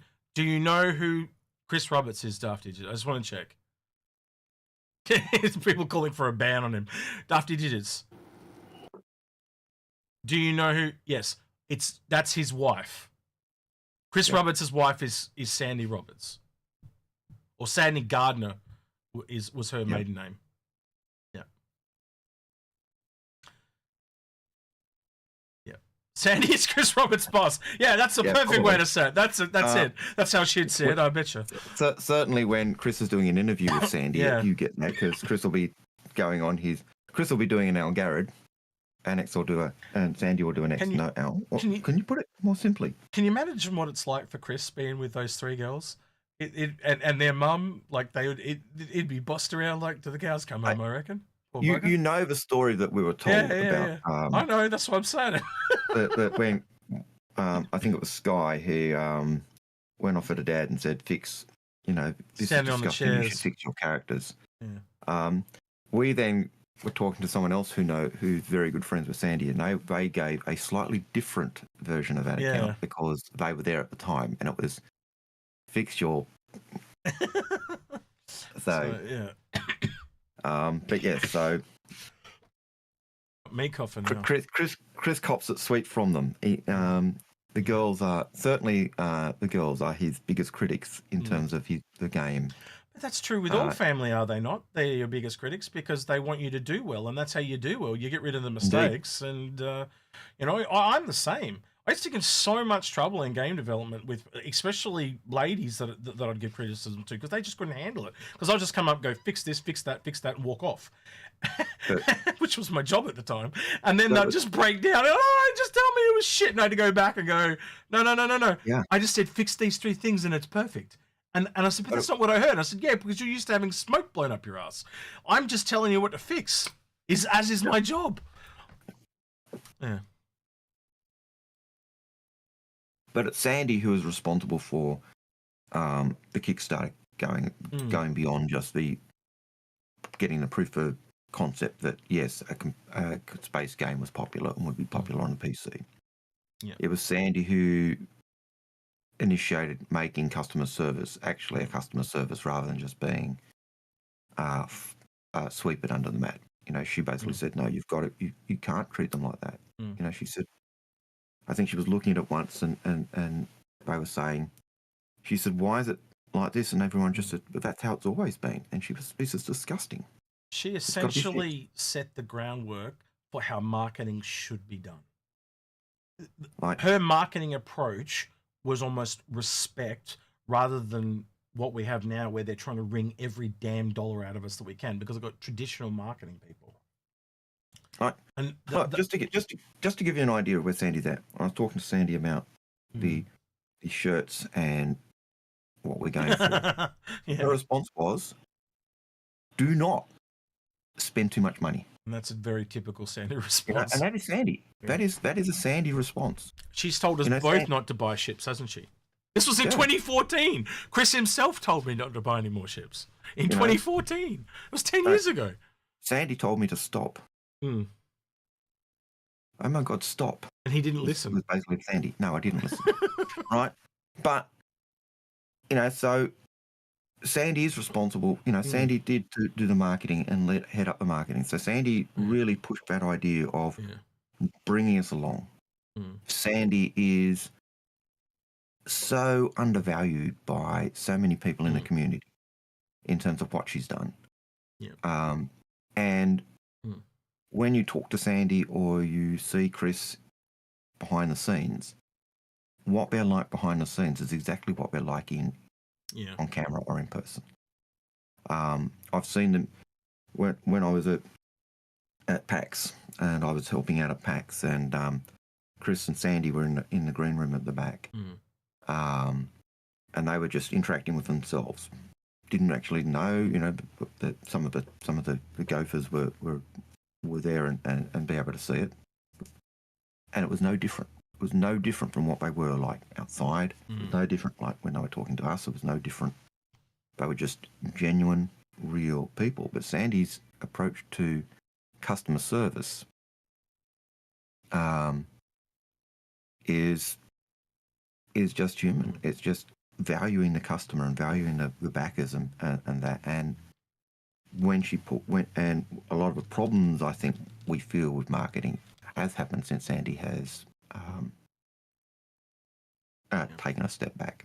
I was saying to part of you, it is family, and part of it is other stuff. But yeah, I was saying to you during the week, Algared, I kind of realised it's been exactly almost 10 years to the day, to the day that I sat down and interviewed Chris 10 years ago, and I'm really hopeful we can do that again, 10 years on, and that's I don't know, that sounds like a good marketing gimmick to me anyway. You know, 10 years between drinks type of thing, and sit down and because he hasn't done many, well, next to none, even across the entire last 10 years, and I just think it would be really good to sit down and do a catch up. They may not want to do that. It may not eventuate, but I'd really like to sit down and you know, tell me about your journey, because we've had a journey, and it'd be really good to. Quite honestly, you said it yourself as well. Both of us and them two sit down and interview both of them. I'd love to do that. Yeah, and you know, I don't know. There's just some things there I'd like to hear them say, and you know, and I know what they're like as people, because we've talked to them on and off over the years. But I think, especially in more recent years, even Chris has dropped off too. You know, they're both still on the board. They're both still heavily engaged in the game. But you know, and when you know, and Chris moved to Manchester to finish off Squadron, and when you think of a company of 1,000 people, you'll feel the impact of people like Chris less, because he becomes more of a director and manager rather than. But we also know he still loves to get in and do the coding. He'll get up at night and be coding and doing stuff. And one of the nice things I really love is that they still do family night gaming, and you know, they'll play different games and do things with the family. Or do you want to do the next question when you're ready, Algared? Yeah, and I can also remember the story of Chris, you know, going to the studio to watch Sky film, and they watched you know, they sat there watching the episodes which Sky was in as a family, and then Sandy says, and Chris is there covering Sky's eyes because there's things I don't want you to see that. That's oh my gosh. She's like, Dad, I'm in the show. But it was kind of being a dad, and it's just those nice things. So anyway, so now I know why you got me to do this one. No, I seriously just got you to read the next question. I don't even know what it was. Sorry.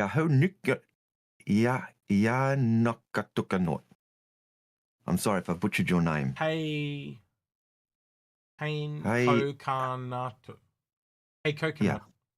Hey coconut. Coconatu? I don't know. Anyway, Question, Algared. Oh, he's dying. Question is, any chance they'll fix the freight elevator to allow the Argo mobile bags to come up on the elevator? I think that's the intent. There's obviously just some kind of bug causing a problem at the moment. But yeah, give it time. There's lots of teething issues, and if you're in Eva Cardi, as Algared will tell you, it was really buggy. Lemmy, you were in Evo too, weren't you? If you're still there, Lemmy.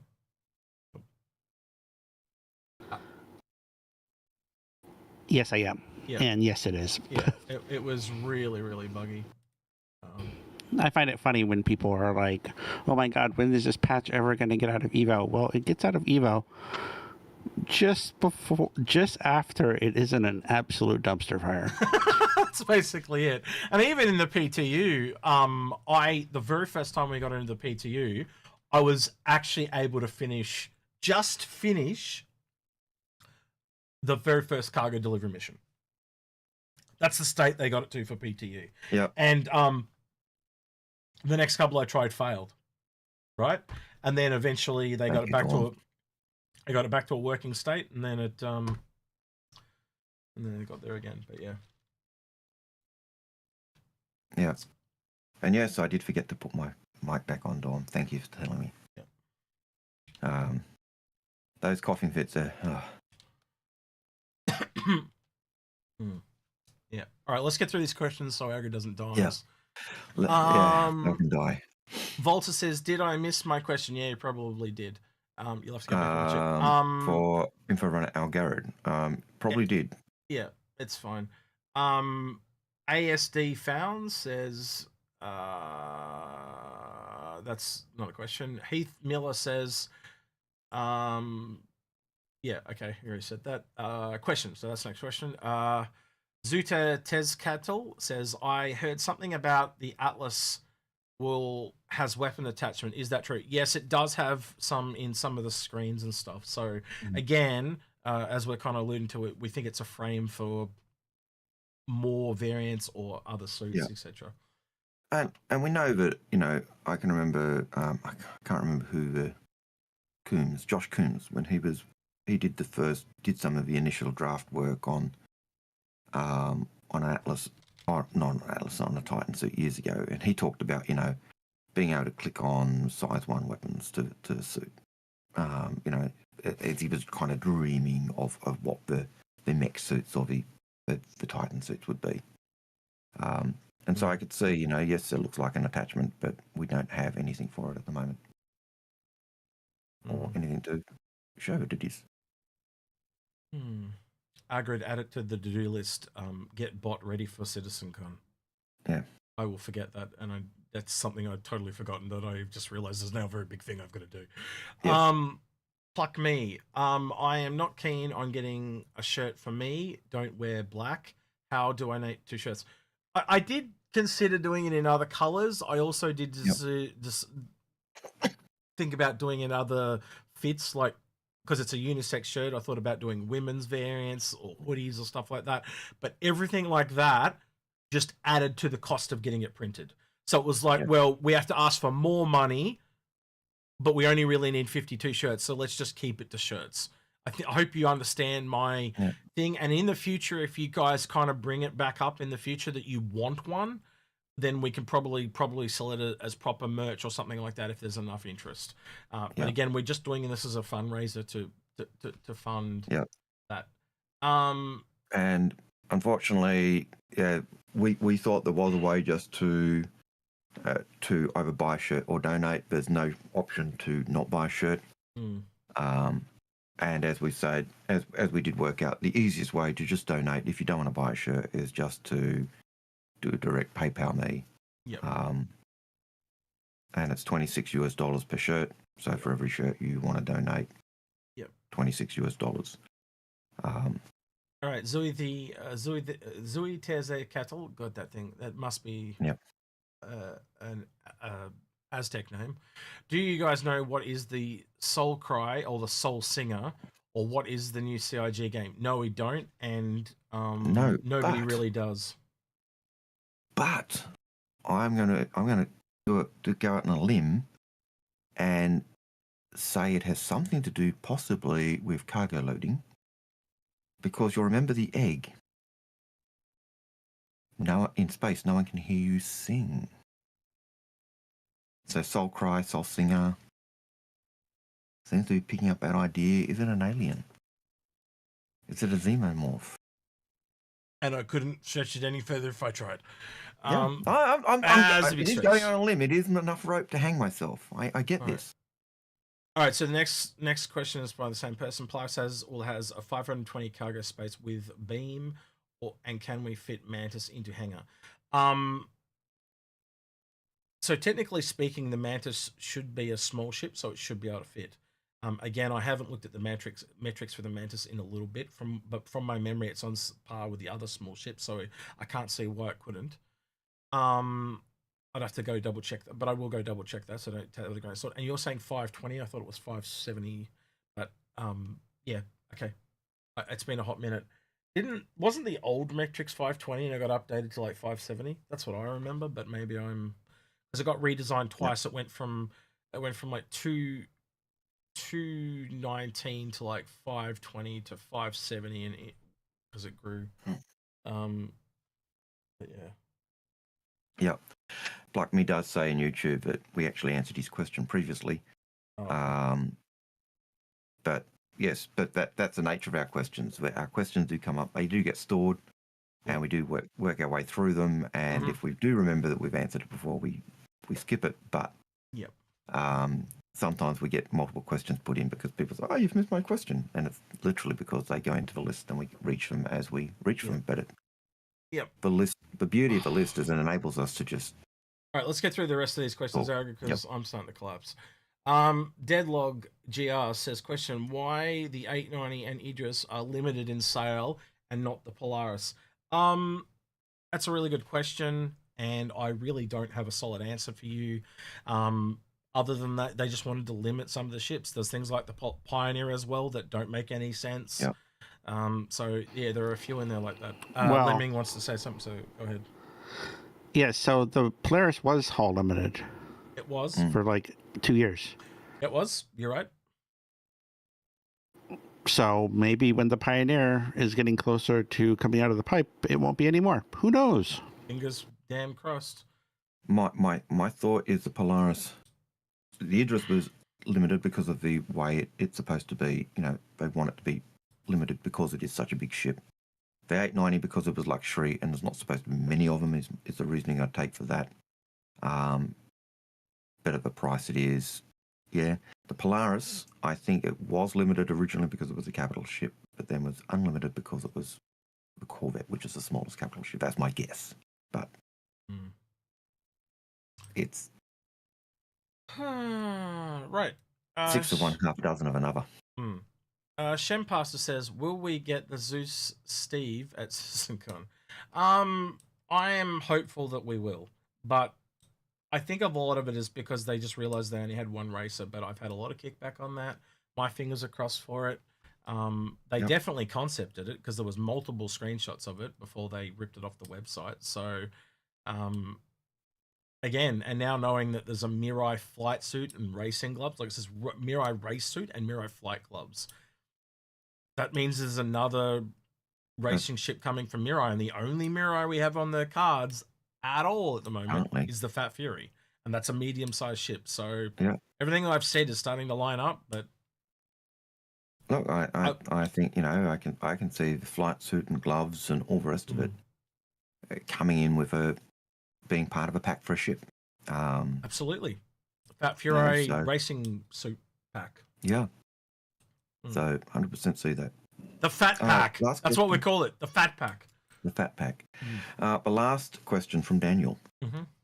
It's not the last question from Daniel, but the last question that we have is from Daniel. Yep. And he says, will RSI Orion come in after Perseus and Galaxy? If not, what may we see next? Large capital RSI ship. We did answer this earlier. But yeah. The Drake family of ships, but yeah, the Orion's a little bit of difference in style from the Galaxy and the Perseus. So I'd almost expect that at a later date. And what do you get out of it? You don't really get much extra upon what we've got, but it's a lot of extra work because you're using bigger asteroids, not the smaller. Yeah, I think it's going to be one of those ships. I think the Orion kind of falls into the same category as the Endeavour in that it's one of the last ships they'll do. They don't need to do it. I don't think it falls into, like you said, the same style of the Galaxy and the Perseus because it's not a Dorito ship. So the idea of doing family ships is you're doing ships that use the same language and stuff, so you can actually cross-pollinate. If I do it, awesome. If I don't do it, awesome, because as we all know, the further a ship is from being, further down the track it is the ship's done, the better it looks. And you just have to look at the Zeus's reveal in ISE. That was like... And that's our last question. Yep. All right, so I was going to look at raiding Paul for the shirts and stuff, but he's not actually online. So we're going to raid another creator that I found during the week called Mini C. And she's only been playing Star Citizen for about 2 weeks. And I just thought it'd be kind of cool to raid her and give her a bit of a boost. I also introduced her to the Soul Citizens and Fast Cart and Yo-Yo Meg and a few other people like that. So, yeah, make her feel welcome. She's really kind of funny and cute. I think you'll see what I mean when you get over there. And, yeah, just tell her I'll be along in a little bit to hang out for a little bit. But before they go, do a last plug of our shirts, because we might as well. All right. So, there's our shirts. Don't forget to put the links in to both chats. Yes, Dad.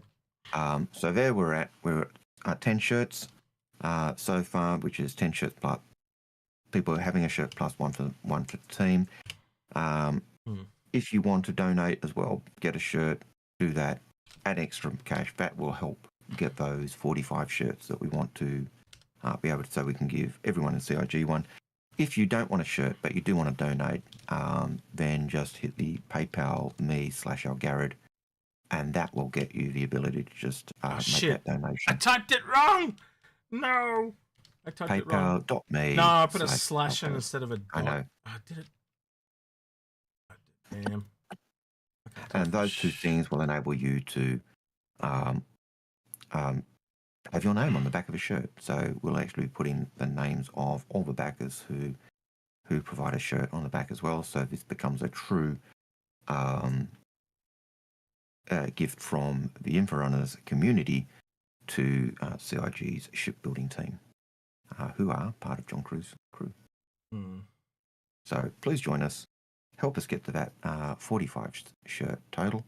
Yeah, and we'd love you to join us. But if things are all correct, there we're down to like we're either 10 or 20 shirts away. So we're past the halfway point, which is great. Yeah. So yeah, thank you to everyone that kind of helped us with that. Really appreciate it. We'll be pushing this for the next. I think we've got, well, as it says there, we've got 6 days to go. So we'll probably do another thing over the weekend. I might even try and stream a little bit during the week if we're falling short, and just get those numbers up. We just want to kind of get there, because well, you guys know what it's like if you miss out, and it's going to be sucky if we only have, well, what do we got there, 20 shirts to give or whatever. But if after just says it's at 12 now, so yeah, so it's at 12. But also, if another people have donated 10, I mean, Algared are doing 10, that means we're at 32, so we now only need another 10. So we either need another 10 or 20. We'll let you guys know when we record on the weekend. I'll probably put a community post out on the YouTube for this as well. And if you want to see how we're going with that, I'll do, you want me to refresh? Okay, I'm getting yelled at to refresh. All right. You got to keep doing the refresh. People can see it. People like to see the numbers grow. So, yeah. So but, yeah, it does say 50 is the goal there, but I think we need 55. And Algared and I are putting 10 up. So really, if I could have set this to 45, I would, but there just wasn't an option. So I just went higher. So we want 50, 55. We're doing 10. That's 45 we need. So that says even at that point we're down to needing 40. No, that's 33. So even at bare minimum, we're 33. Tell you what, Algared, how we go one step further. If you bring your shirt to CitizenCon, me and Algared will sign it. There you go. There you go. We'll get a pen and me and Algared will sign it. So if you can come to CitizenCon, we'll sign that shirt if you get one. If you're in the USA, tough shit. If you got your shirt and you go to CitizenCon, you may even be able to approach John Crew and get John Crew to sign it for you. Yes, there we go. That'll be awesome. So maybe I made no promises. Maybe we do that to the people at CIG. We'll sign your shirt if you behave and make us a great ship. We'll twist his arm. We'll go there. Yeah, we want to sit down and design a ship with their famous John Crew. Do you sign underwear? Yeah. No. Female, yes. Male, no. Yes. Yes. and Anyway. Algared's females don't wear underwear. The UEC girls, no underwear. Right. I did know that.